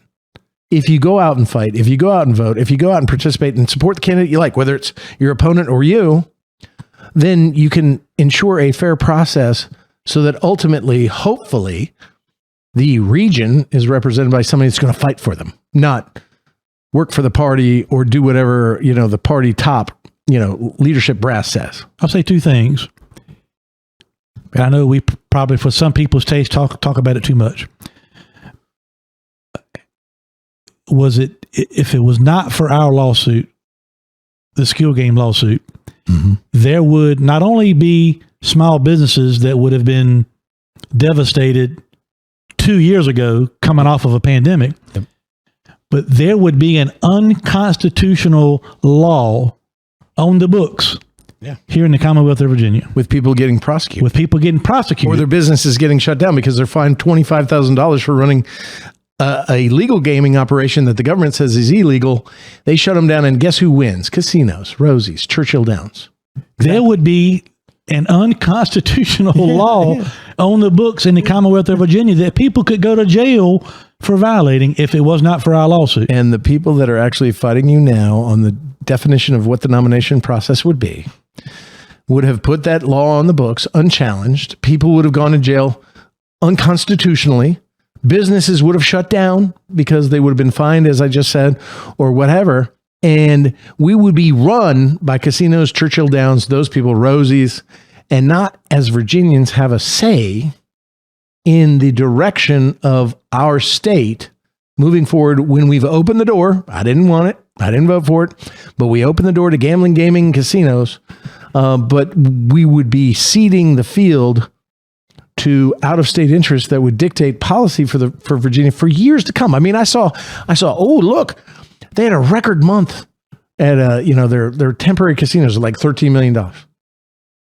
But that money goes right out, other than winnings paid out, goes right out of the state. Other than the people that are employed, goes right out of the state. And guess what? Then they come back in, they hire 67 lobbyists to come into the General Assembly and say, we want this, we want this, we want this. And we have no control as people electing representatives who then go and fight for the people to make sure that the people make the decisions and not the casinos, not the gaming industry, not the Churchill Downs of the world. Do you think there's any chance, in your opinion, that any of these people that we have, let's just say, pissed off because of our success of our lawsuit, right, is there any chance that they're putting any pressure on the Republican Party, people within the party, even on up the chain from there, potentially all the way to the top? Could there be any collateral damage from the success of our lawsuit? People that are trying to, let's just say, make this campaign difficult for me? I think it's entirely possible, and this is the reason. Just go through the campaign reports from the people at the top of the pyramid, even on the way down, even maybe to your opponent, who've given a lot of money, who try to exert a lot of influence with those individual legislators. Yes, not only entirely possible. Look, you've gone against the grain. You sued the governor. Now, it was really popular. Go get him, Hermie, when it was Ralph Northam and Mark Herring. Now it's Glenn Youngkin because by transfer, by his election, he's now the guy. Yeah.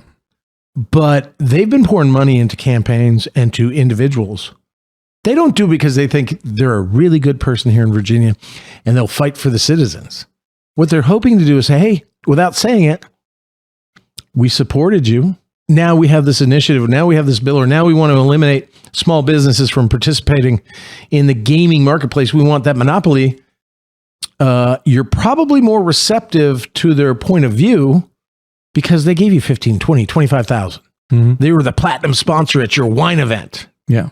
So yeah, Hermie, you go against the grain. I'm going to tell you quite honestly, in the same way with me. I mean, I've been there 13 sessions. I'm still not liked by leadership, the same leadership that wants to do you in. I don't have a relationship with the people that are actually trying to put their thumb on the scale of your nomination process. Quite frankly, I believe that my support of you, our friendship, our lawsuit has caused me more problems in the House of Delegates than would otherwise be there. But you know what? We stood up for what we believed, and we have been proven to be the right thing, standing up for small businesses. And now you're seeing the resonating effect from it. And you're seeing it, I told you when you and I have had conversations on the phone, politics, especially at the campaign level, is the verge of insanity at any one given moment. It's whether you give in and give up. That's what they want you to do. They want you to walk away. Yeah. They want you to say, all right, I have enough. This is not right. They don't care whether it's right or not. They just want you out of the way because you pose a threat to their power, to the special interests that may have influenced them. You're not the regular politician that walks in lockstep with them. And quite frankly, that's the refreshing part of why you should run and why you should fight and why you're going to win. That's what I think. In the second part of, I'll say two things. The second part of that is, of all the concerns that I had when I decided to run, I guess I should have, but I never concerned myself with the notion of, do I think I'll get a fair shot? Huh. I never... Because you just assumed? I just assumed that I would get a fair shot. That's understandable. And that's the naivete that actually makes you more refreshing. It's a dirty game, brother. It's a dirty game. It's a dirty, bare knuckle blood sport. The real concern I've got that could not and it's not run by the voter. Yeah. It's not run by the grassroots that go to these meetings. They want to fight. It's run at the top level at that pyramid by a smaller group.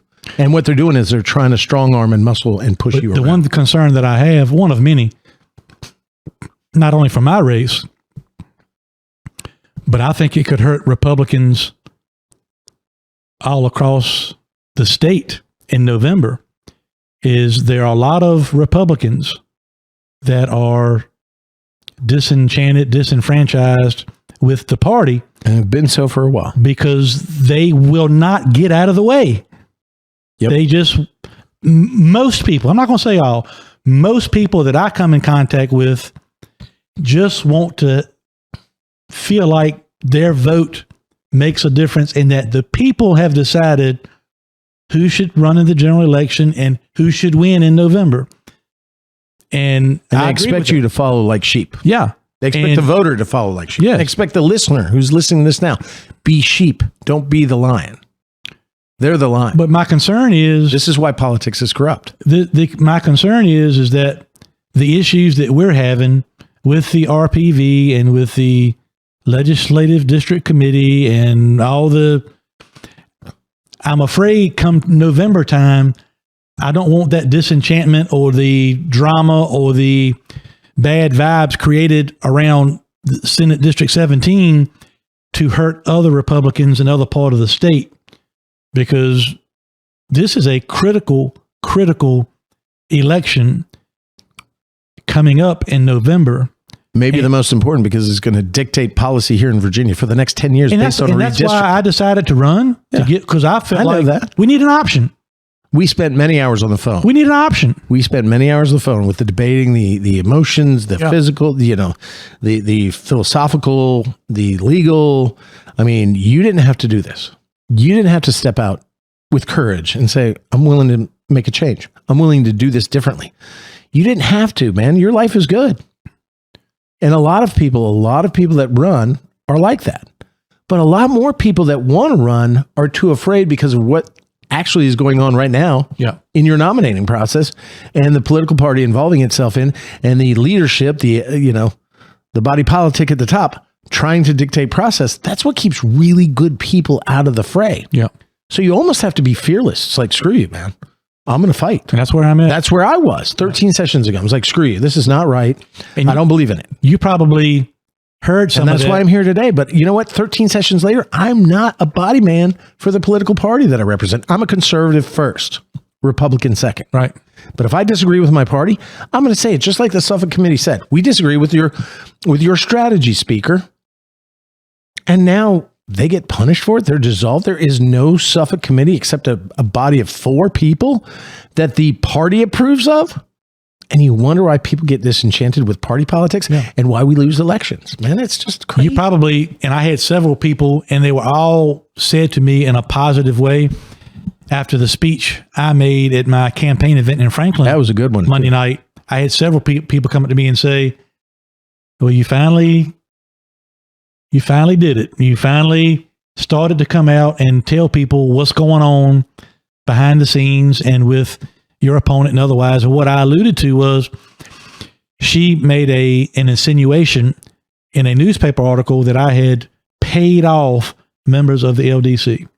Really? And I didn't read that. There's nothing more, nothing in my world cuts any deeper than that. Well, what she's saying is, your opponent is saying is, he's just like us. He's just like us. But he claims to be an outsider, but he's an insider like me and the people that support me. What she's referring to is a friend of mine and yours both, Eric Brazil. Good guy. He's the chairman of Brunswick County. Yeah.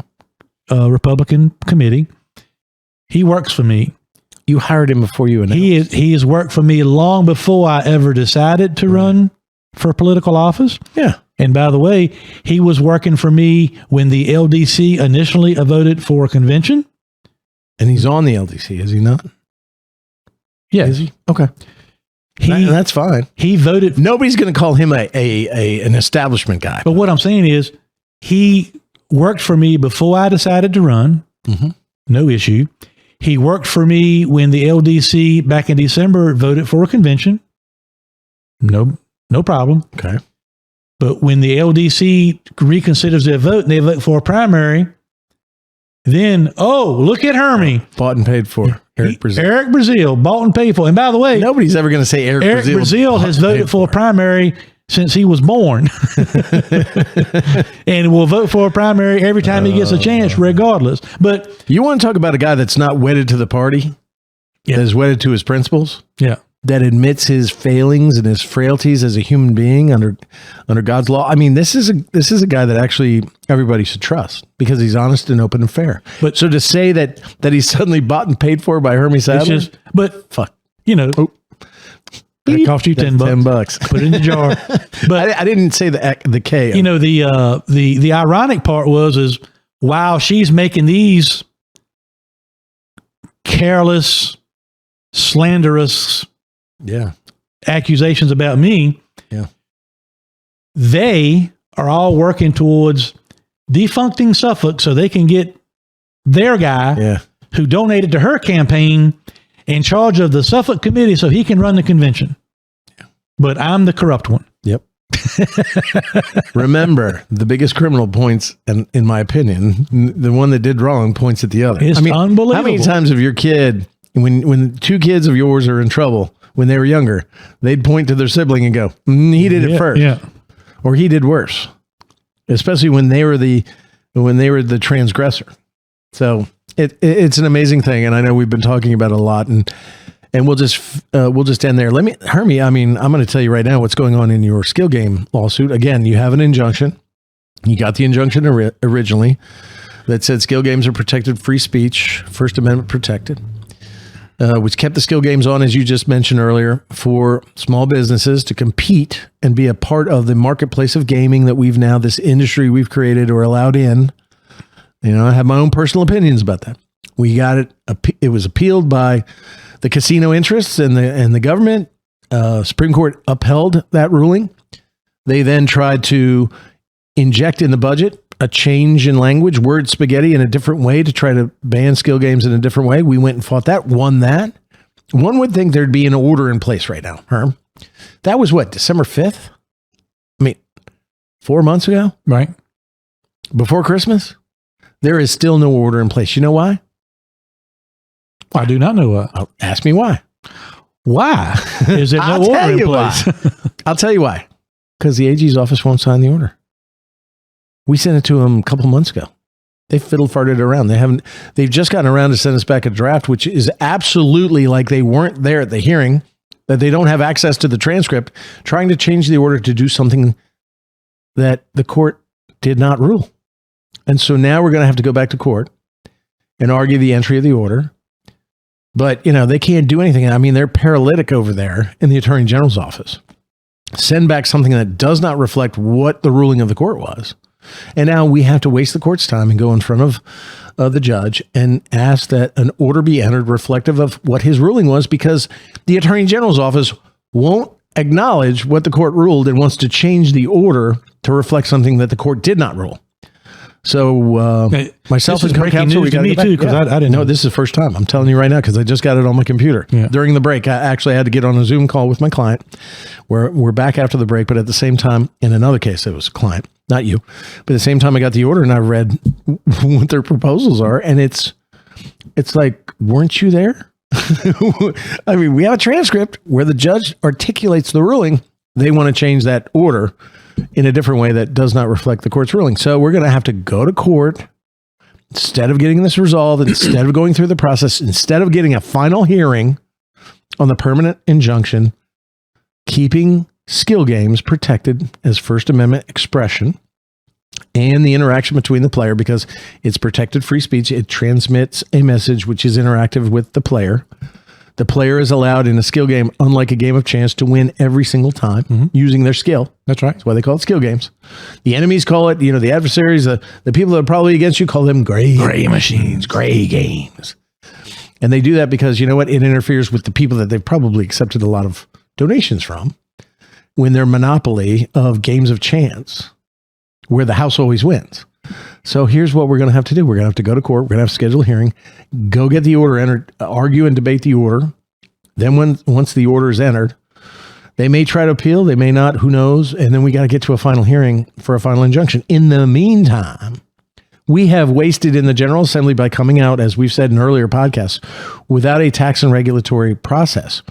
Because the casinos in the Churchill Downs, the Rosies, have said they would rather keep tax money from the people of the Commonwealth to benefit the people of the Commonwealth, because to do so would be to give up some of the field of what we're doing. So to legitimize us. Right. So we're giving up $200 million or more in tax revenue because they want to fight a long game, because they want the monopoly. And I've said this before in the podcast. I'll say it again.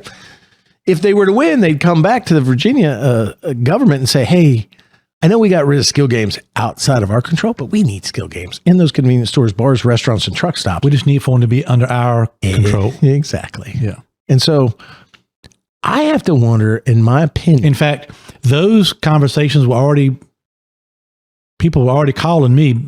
Well, they were right already happening in the General Assembly session that ended at the end of February. But a couple of years ago, but you got to wonder, with the Attorney General's office, who are you serving? The people of the Commonwealth, in my opinion, or these special interests? Yeah. Because otherwise you would have gotten that order in, tried to appeal it. Let's get the train expedite moving. it. Right. Let's go. Let's get the train moving. Let's get to a final. If you're confident you're going to win, let's go. And as we said before in earlier podcasts, which you can always find on our library, and we thank Podcast Heat as our production, our owners, Jeff Jarrett. They have a library for us of 57 episodes. We detail all of the travails and all of the process and all of the journey, what we had in this litigation up to this point.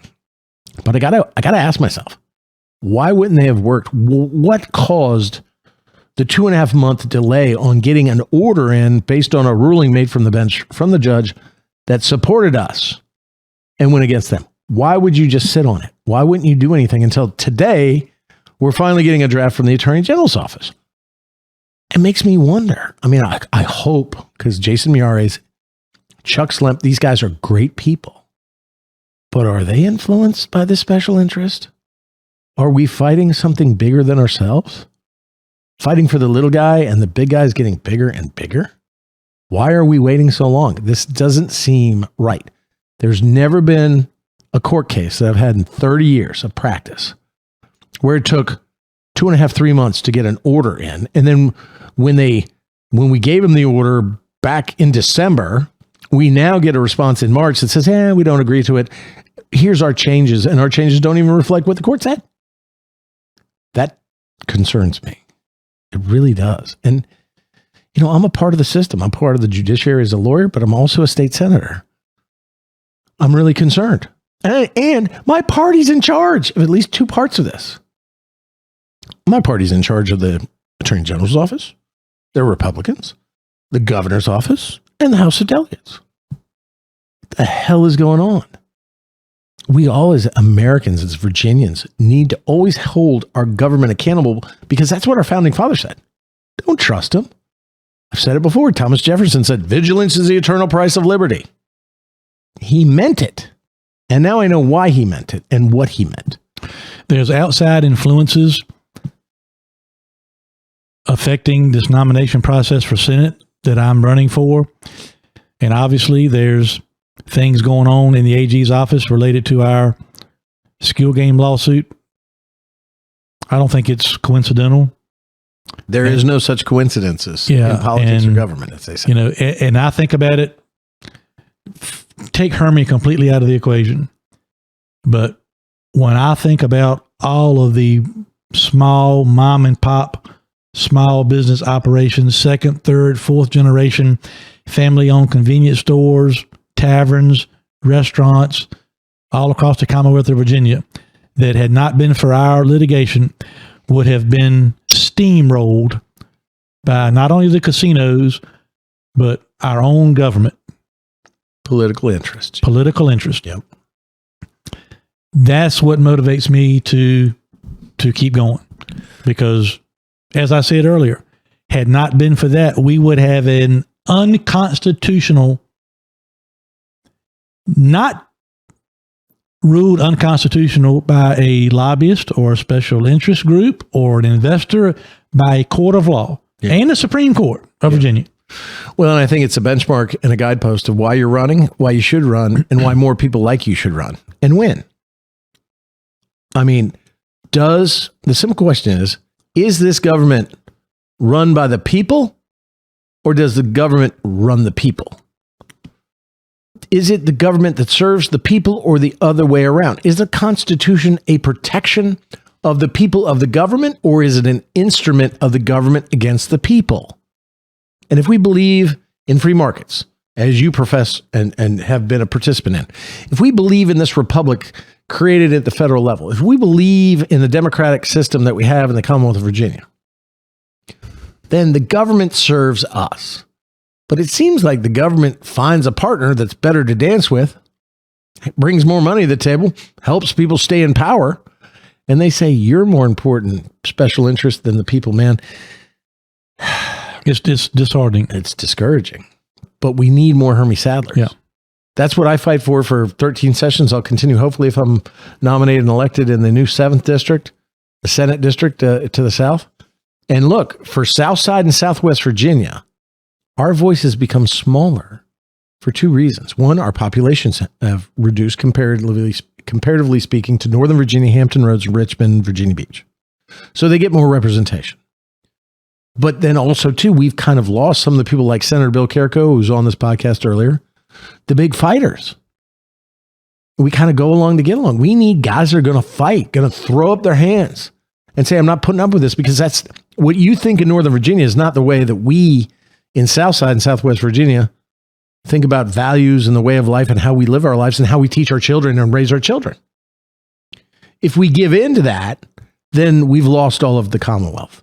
If we articulate good positions based on the principles of faith and family, then I think we can convince the rest of the Commonwealth that we have the right message and the right policies and we'll make the right choices, and that the people will trust us to govern, not letting Northern Virginia dictate to the rest of Virginia how it should act and what it should do. One thing I know we're doing that I got to tell you, I've been surprised not only through it's been going on almost 3 years now, this lawsuit. Yeah, no kidding. But also in my run for office, I've been kind of discouraged and also somewhat surprised at how many people are unaware, or I'm not going to say uneducated, but don't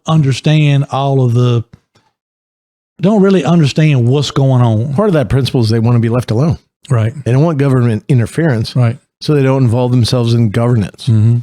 But they understand that, you cede the power to the government, you cede and lose that power of liberty that you have. I've been spending a lot of time going around the district and not only knocking on doors, but also going to talk to business owners and otherwise. And I start talking about these things like our lawsuit and the entry of a criminal code change inserted in the budget, and how that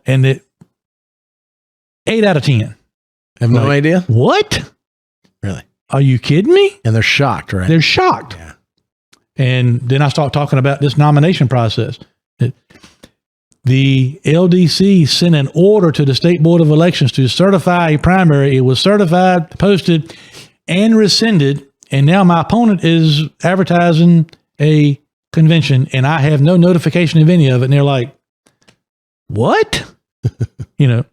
But unfortunately, some of them say, that's why my vote doesn't count. That's why it's not worth getting out to bed to go vote. Well, throw up my hands and just let it happen rather than fight. Ladies and gentlemen who are listening to this podcast, tell your friends too. This is the time to fight, or we lose it all.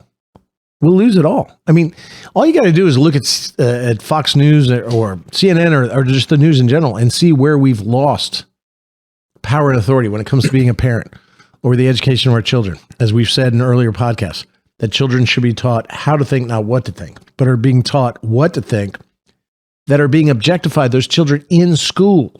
They're being groomed. They're allowed to have access to books that we as parents would never let them have access to. They're allowed on the internet, and that bill that we've talked about, 1515, that I got passed under the radar for a good reason why I didn't publicize it, was to put filters to keep children away from pornography on the internet. Unless we fight, I mean, the most basic, beautiful, greatest natural resource we have is our children in the Commonwealth of Virginia. And unless we as parents or uncles or aunts or grandparents are willing to stand up and say, enough government, enough liberals, then it's going to happen because they do it a little bit incrementalism at a time. Yeah.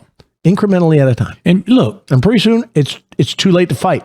The fight is on. The fight is now. Loudoun County proved that. What's difficult for me in this situation, and you touched on it earlier, when our lawsuit started, it was against Ralph Northam and Maul Caring. Mm-hmm.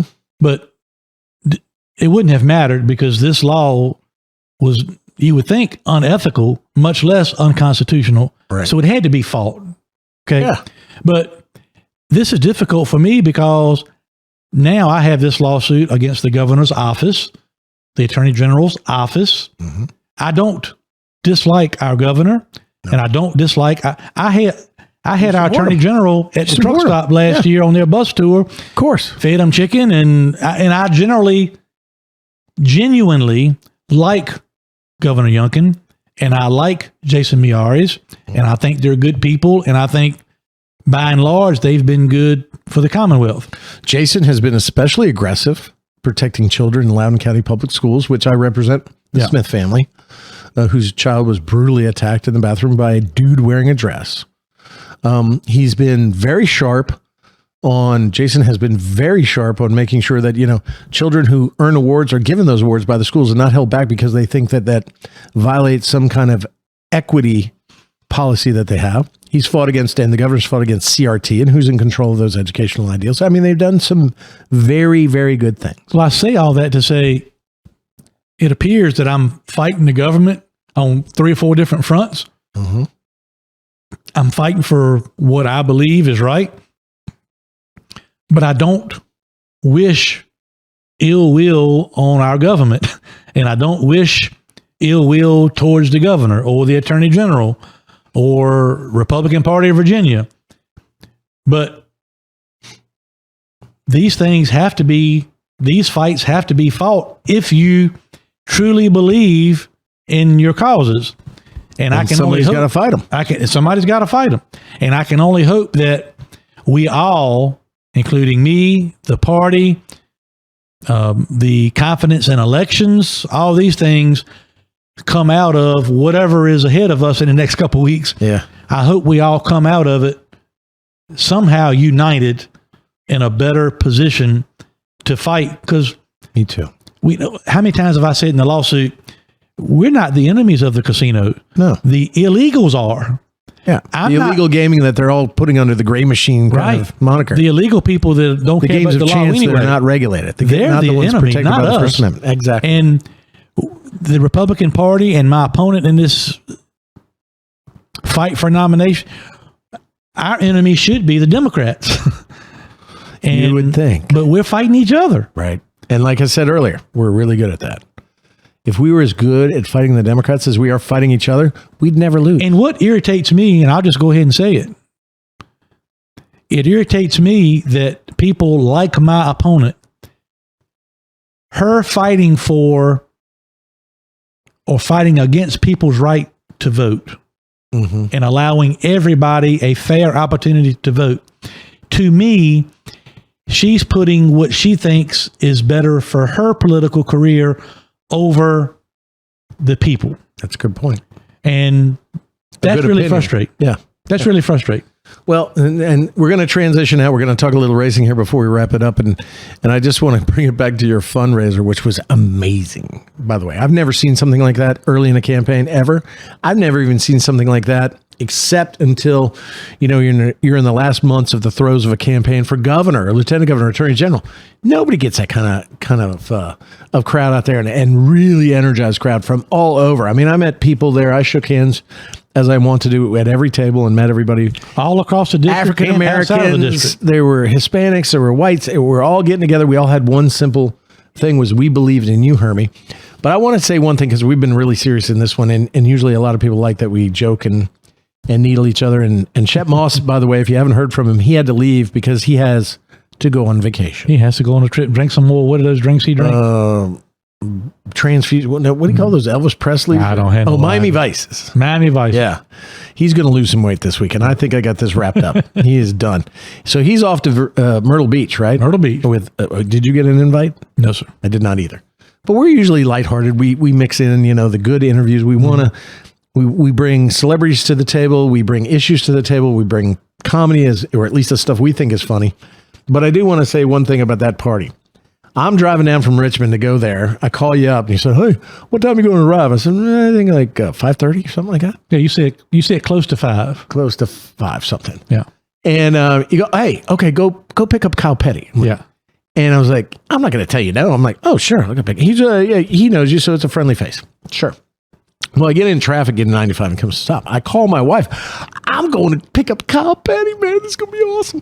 And she goes, "You played it off to me like it." Yeah, it was no big deal. It was like a inconvenience for you. Getting ready to take and you're calling your wife, and you're starstruck. And you know what Laura does? Your car's a friggin' mess. And she's not in the car, but she knows my car's a friggin' mess. You can't have him in your car. It's a mess. Like, oh my God.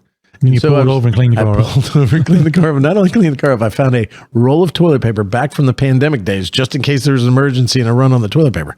And I got half a bottle of water that I hadn't drank.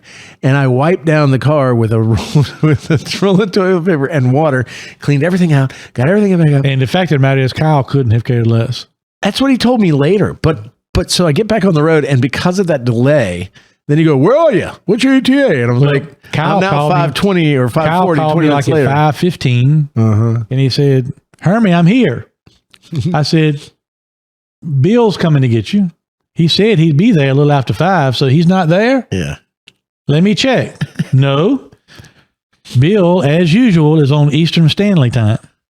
I was a little delayed. And so from cleaning and traffic. Yeah.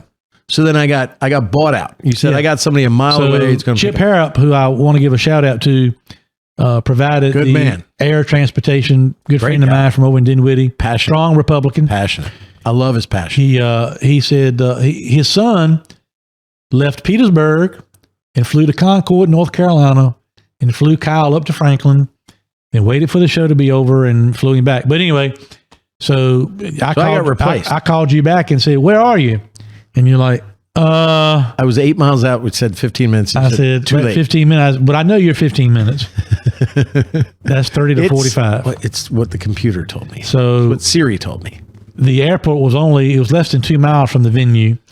So I said, Chip, run over and pick Kyle up. And so he ran over and picked Kyle up. So I got replaced. You did. And then I told Kyle when I saw him again, it was great to see him again. And he was such a friendly guy. And he laughed at me when I told him I was cleaning the car. And he said, "Man," and he told me about how they used to get free cars from Chevy or whatever. Yeah. And how they never cleaned them out and actually never changed the oil for 60,000 miles. Right. He told some funny ass stories, but I missed a great opportunity to have Kyle Petty in my car. I never would have sold that Cadillac that I'm driving, that grocery getter as my what a great guy, man. Well, and what a great support that was. Yeah. But a down home guy that shook every hand. Mm-hmm. And it just felt like a guy you knew forever in the audience singing to you. And he did a great job. Yeah. So we got to have him back on. He's very entertaining. He told a story about getting pulled over in his dad's car. Blacked out. Yeah, blacked out. Tinted windows. Tinted windows.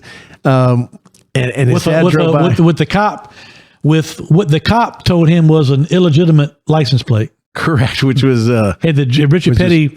It was RP43 with his face on it. With Richard Petty's face on it. It was an illegal license plate from North Carolina. And we cannot do this story justice, so we got to bring him on. I'm serious. Just have him on in the next couple of weeks, even for 15 minutes, just tell some of those stories he told. But maybe not the goat joke, if you're listening, Kyle Petty. So I want to talk about racing. See, did you like that segue? Yeah. Friggin' hey, I'm a professional now at this crap. SSR Racing, Sadler Stanley Racing is back on the track.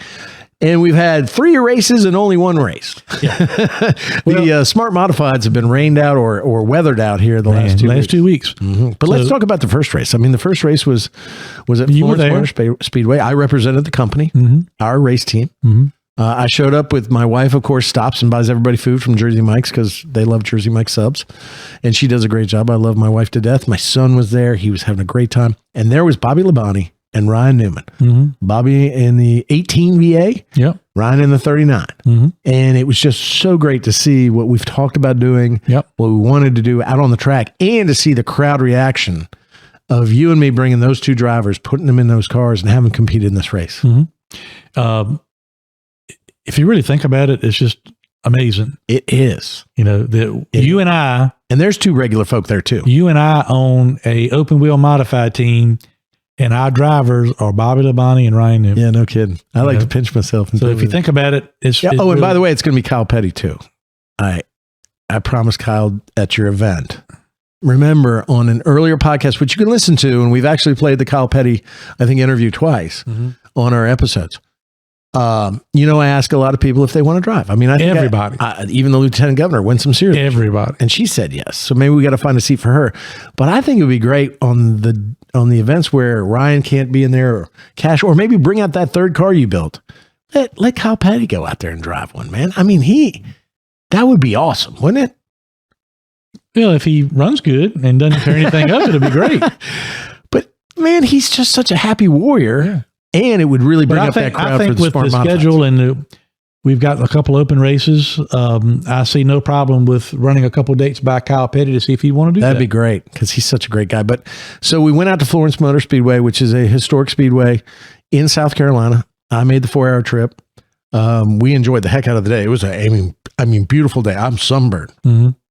It was like 80 degrees out there. Yeah. And tell us about it. I mean, we ran pretty good. Well, you were there, so you tell us about it. No, you were there. I was not there. Oh, that's right. You weren't there. You were at a softball game. I was at a softball game. So from the beginning, both of our drivers were like, the car ain't what it should be or this and that. And then Bobby Labonte goes out there and runs 2nd in qualifying. But he led for a while too, didn't he? Well, he ran 2nd in qualifying, drew the pole when they redraw the top 5 or top 10. Ryan's car was a little tight, so I think he qualified 16th or 17th. Yeah.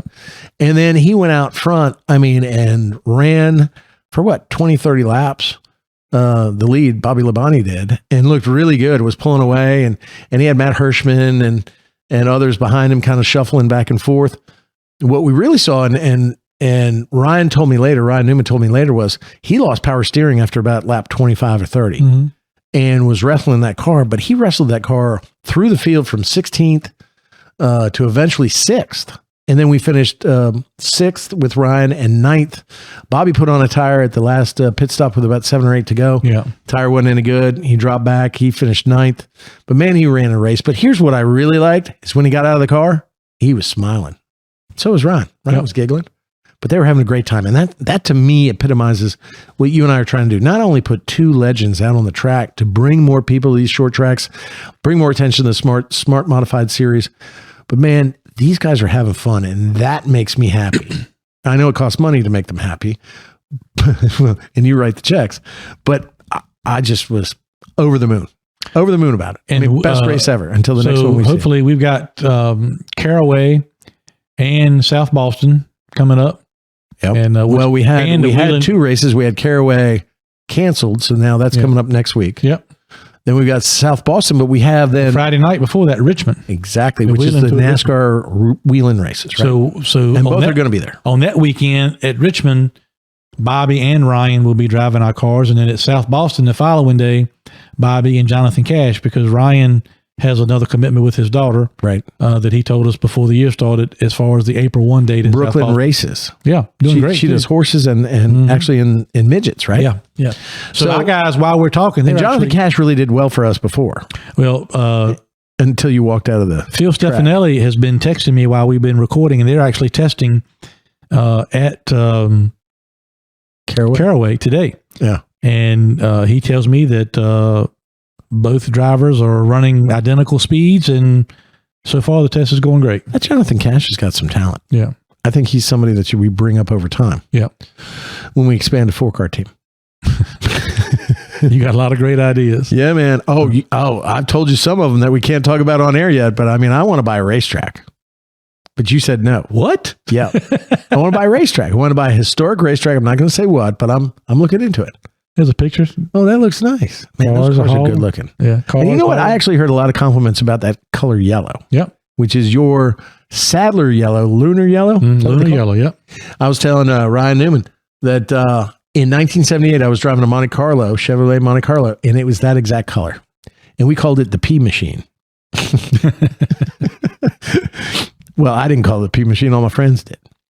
So they ran really well at Caraway. We had at Florence, pardon me. Had the Caraway race rescheduled. It was rained out. And then this weekend, we're supposed to be at Lonesome Pines, a historic track in Coburn, Virginia. Yeah. Western part of the state, now owned by Rusty Wallace, right? I think he leases it. Okay. Yeah. But they saved the track. Mm-hmm. And it's this weekend, actually, that's supposed to be this weekend. It's supposed to be 35 degrees, flurries, and windy, about 40 mile an hour. And I think the track didn't think they'd get many people out there and want to be able to pay a good person to have a good race and have a good attendance. So we moved that, I think, to September. The Smart Modified did. I talked to Chris Williams. That's probably a good idea. I would suggest to Chris Williams in the future that you don't schedule a race in March in Coburn, Virginia. Yeah. So we get these races going. We got Caraway coming up. We got Richmond coming up. We got South Boston coming up, and we're on our way. So guys are testing today. And so when are you going to run? Well, you've replaced me with Kyle Petty, I think. It's not a replacement. Yeah.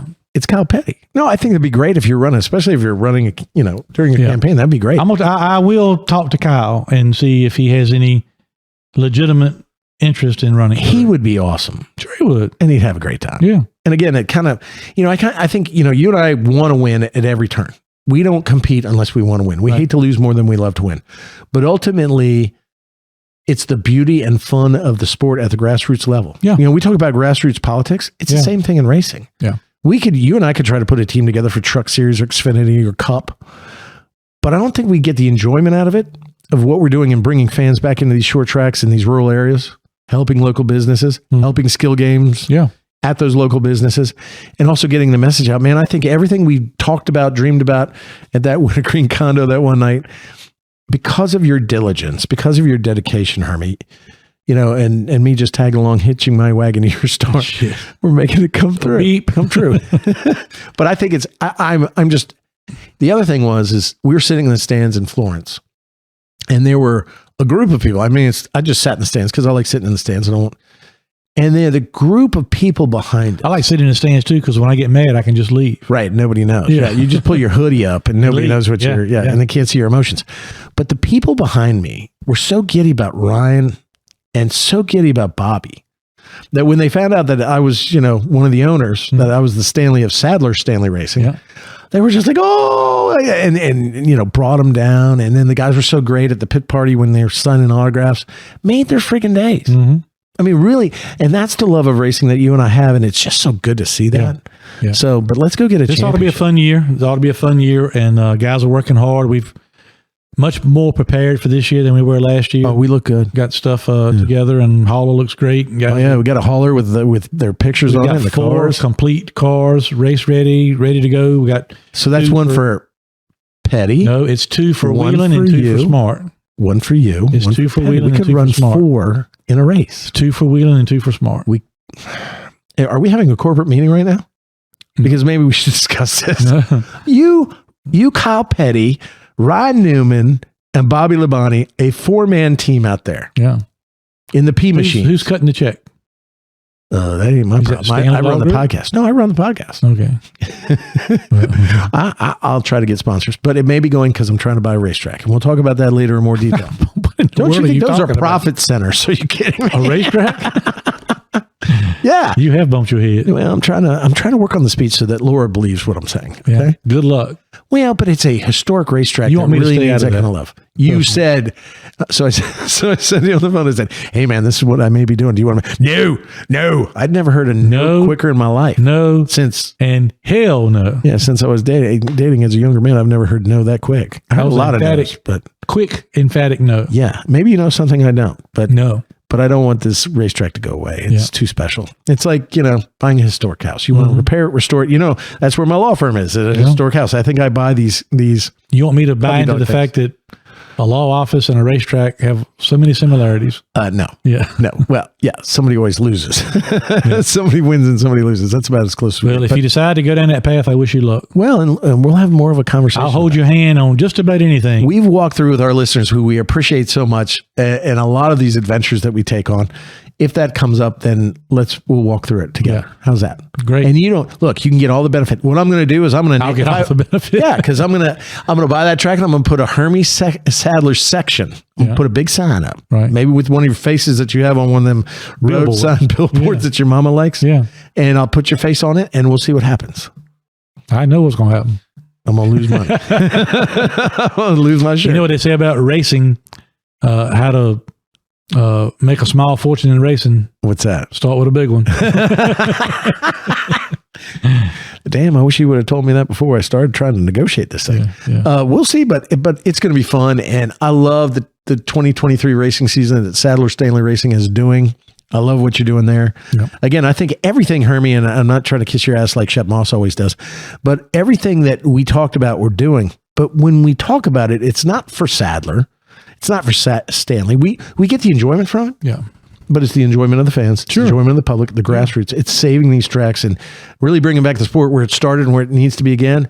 And the joy of where I saw those people in the stands, just to say, I came to a modified race and I saw Newman and I saw Labonte, and they were in these yellow cars, these Sadler yellow cars. That you could see, and they stand out from everybody else. They really do, actually. Yeah. They really look good. I'll give you that. I mean, I was kind of poo-pooing it early on, but I apologize. Especially at night when they really glow at night. And when you got good drivers driving on the top 10 like they did. Our relationship, partnership, and business interests are really benefiting a lot of people. Yeah.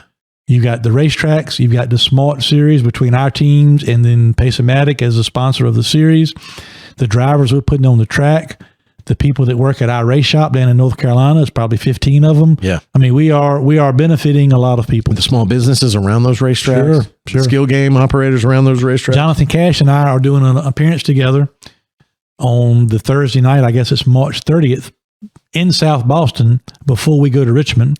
So we're going into one of the convenience stores, small businesses in South Boston to do an appearance. You going to have the car there? Yeah. Phil Stefanelli's bringing their hauler by on the way to Richmond to do all that. So, we're doing things like that in these communities.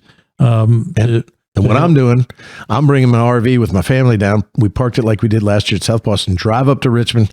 I'm having a kind of a fundraiser, but really just bringing people into the suite, getting me excited about Pace-O-Matic or our sponsor, QV, Queen of Virginia, and our race team, and then having them all come down. The next day, we're going to drive back to South Boston and camp out. You're going to be at Richmond. You're going to be at South Boston. I know I'll be at Richmond. Not sure about South. Okay. I'll be at South Boston on Thursday, and I'll be at Richmond on Friday. I'm not sure about when are we going to camp out together again. That was like the best. It is the best when we do it.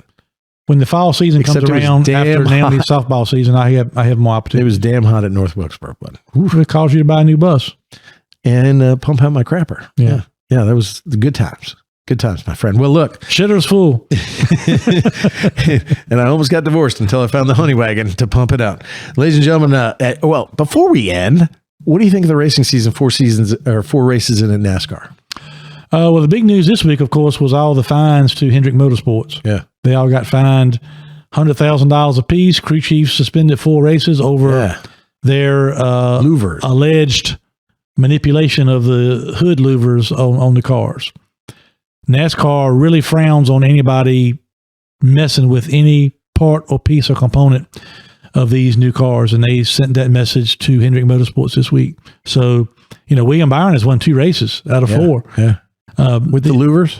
Well, I'll say no. The only saving grace, there's no saving grace when you get fined $400,000 and lose 100 points and 10 playoff points and lose your crew chiefs and all that. But the only saving grace for them was that inspection took place and the louvers were taken and replaced with stock louvers prior to the race. Huh. So William Byron won without the tricked up louvers. Okay. Now, I think Las Vegas was boring. Phoenix was boring. I don't, unless the restarts when it's 3 or 4 wide, but then when it starts spreading, I watched a little bit of hard to watch. And the green white Phoenix. I didn't watch hardly any of Las Vegas. Las Vegas wasn't home. Boring. Daytona was great, but I'd like to see a little better product out there. Although the cars are interesting to watch, and there's just not a lot of. It's still a work in progress. Well, but I will tell you, the atmosphere in and around the racetracks with NASCAR now is much better than it was. In the crowds are bigger too. Crowds are bigger. There's more excitement. There's more sponsorship parity with the teams. Yep. And that seems to be staying as a holdover from last year, which is good because usually when you had the whatever gen car out there, they all learn, or the best teams learned to trick them up a little bit and make them better, and then everybody fell off of the back. Yeah. But I think the parity is still there, and that's the exciting part. I thought the Clash was okay. But, I haven't been in love with the season in terms of the racing, and I'm a little worried because short tracks, which you and I love, the package that they ran last year sucked. I hope they've got something better for them. Let's hope. So we got a lot of racing to do this year, and we're going to talk about that, and we're going to bring on more as we move out of the political season at the General Assembly. And we still have the campaign season. We're going to be talking a lot more racing. We're going to have a lot of guests on related to racing. We're going to come back early next week and do another episode so we can catch up. We're trying to catch up with our episodes, but also hopefully we'll sit down in Richmond, maybe talk to some of the movers and shakers during the Wheeling race, and keep bringing this product to you. And we really thank you for listening. We've got a loyal fan base, growing and growing. I'm just so shocked at the numbers, but tell your friends about Leading Right and Turning Left with Sadler in the Center. You can find it on all the platforms. Give us a 5-star rating if you so desire. We want to thank Podcast Heat for what they do. Give us a 4-star rating if you need to. Give us a 5-star rating if you can. But if you can't, give us a 4-star. Maybe 4.5. But you always have, if you look at the ratings, and we've got like hundreds of them, then there's one dude that says 1 star, and it's a liberal. Yeah, it's always one. Somebody hates racing and hates always Republicans. But we want to thank you for everything you do. We want to thank manscaped.com. We want to thank our sponsors. We want to thank Podcast Heat. We want to thank Jeff Jarrett, Double J. Yeah. Who is just back on the wrestling scene now. Yeah, he's the man. And we love him so much, and we love all the guys that help us put this on. And we especially love you, the listener, who takes the time, because sometimes we run along. We'll look down at this board and we'll go, man, we just went 2 hours. But to us, it's 15 minutes, and hopefully it's entertaining to you, and we'll be back with more great content. We have a lot to talk about in the coming weeks. Man, there's going to be a lot to talk about, and we've done a good job up front. We got more to do, and so always listen. Just like Larry the Cable Guy says, to Leading Right and Turning Left with Sadler and the Senator. If you don't listen to us, you're a communist. I'm Virginia State Senator Bill Stanley, and I'm leaning right with my man, Hermie Sadler, the fighting guy. And I'm Hermie Sadler. I'm Turning Left. We appreciate your support. Thanks for listening, and we'll see you again next week. God bless you all. All right, by now, guys, I love talking about old wrestling. What you might not know is it's not my real passion. My real passion is helping people save money. My real passion is getting families out of apartments and into houses. My real passion is getting people's finances aligned so they can retire on time. I hated going to Walmart and seeing the greeter being 80 years old. She should not be working. She should be home. Why is she still working? Because she still has a mortgage. I want to help avoid that for you. The other thing I want to help you with, let's make sure your kids don't get saddled with student loans. If you've got a student loan, why did you get one? Maybe because your parents still had a mortgage. I'm not saying that to be funny. I'm being sincere. There's only so much money to go around. What I want to help you do is figure out where you are right now and where you want to be long term. And I do it at SaveWithConrad.com. I've been doing mortgages for more than 20 years. And during all that time, we've helped tens of thousands of families change their life. I mean, routinely, we're helping our podcast listeners save $500, $600, $700, $800 a month. But more importantly, get them out of debt faster and with cheaper monthly payments. But if you don't think it can happen for you, let me just tell you this. We are not the bank. We don't say no. We say not yet, but here's how. We're going to get you a game plan on how to improve your credit, how to save a little bit of cash, and how to get into that dream house. Maybe you're already in the house, but it would be nice if someday we could put a pool in the back, or one day we want to upgrade to hardwood floors or remodel the kitchen or get a badass master bathroom. I can help you do all of that with no money out of pocket right now at savewithconrad.com. You don't need perfect credit. You don't need money out of your pocket. And if we can't help you save some cash, we won't waste your time. Check it out, savewithconrad.com, NMLS number 65084, equal housing lender. And hey, y'all, don't take my word for it. Check us out. We've got an A+ with the Better Business Bureau. And as if that's not enough, go look at our reviews. Read them and weep, haters. ConradReviews.com. You'll see more than 1,000 5-star reviews. Our average review is 4.72 stars. Find out how much money you can save. Take control of your life in 2023. By taking control of your finances, we're going to show you how to keep more of your own money. If you've got credit card debt, what are you paying on that? 14%? 28%? You know you can do better. With the mortgage, though, you may not know this, the interest you pay is tax deductible. And we can even show you how to skip your next 2 house payments. So if you could get a lower monthly payment, pay your debt off faster, get a greater tax deduction at the end of the year, and right now, right after the holidays, skip your next 2 payments, buddy, this is the biggest no-brainer in the history of the world. Find out how much money you can save right now for free at savewithconrad.com. Or hey man, shoot me an email directly, Conrad@savewithconrad.com.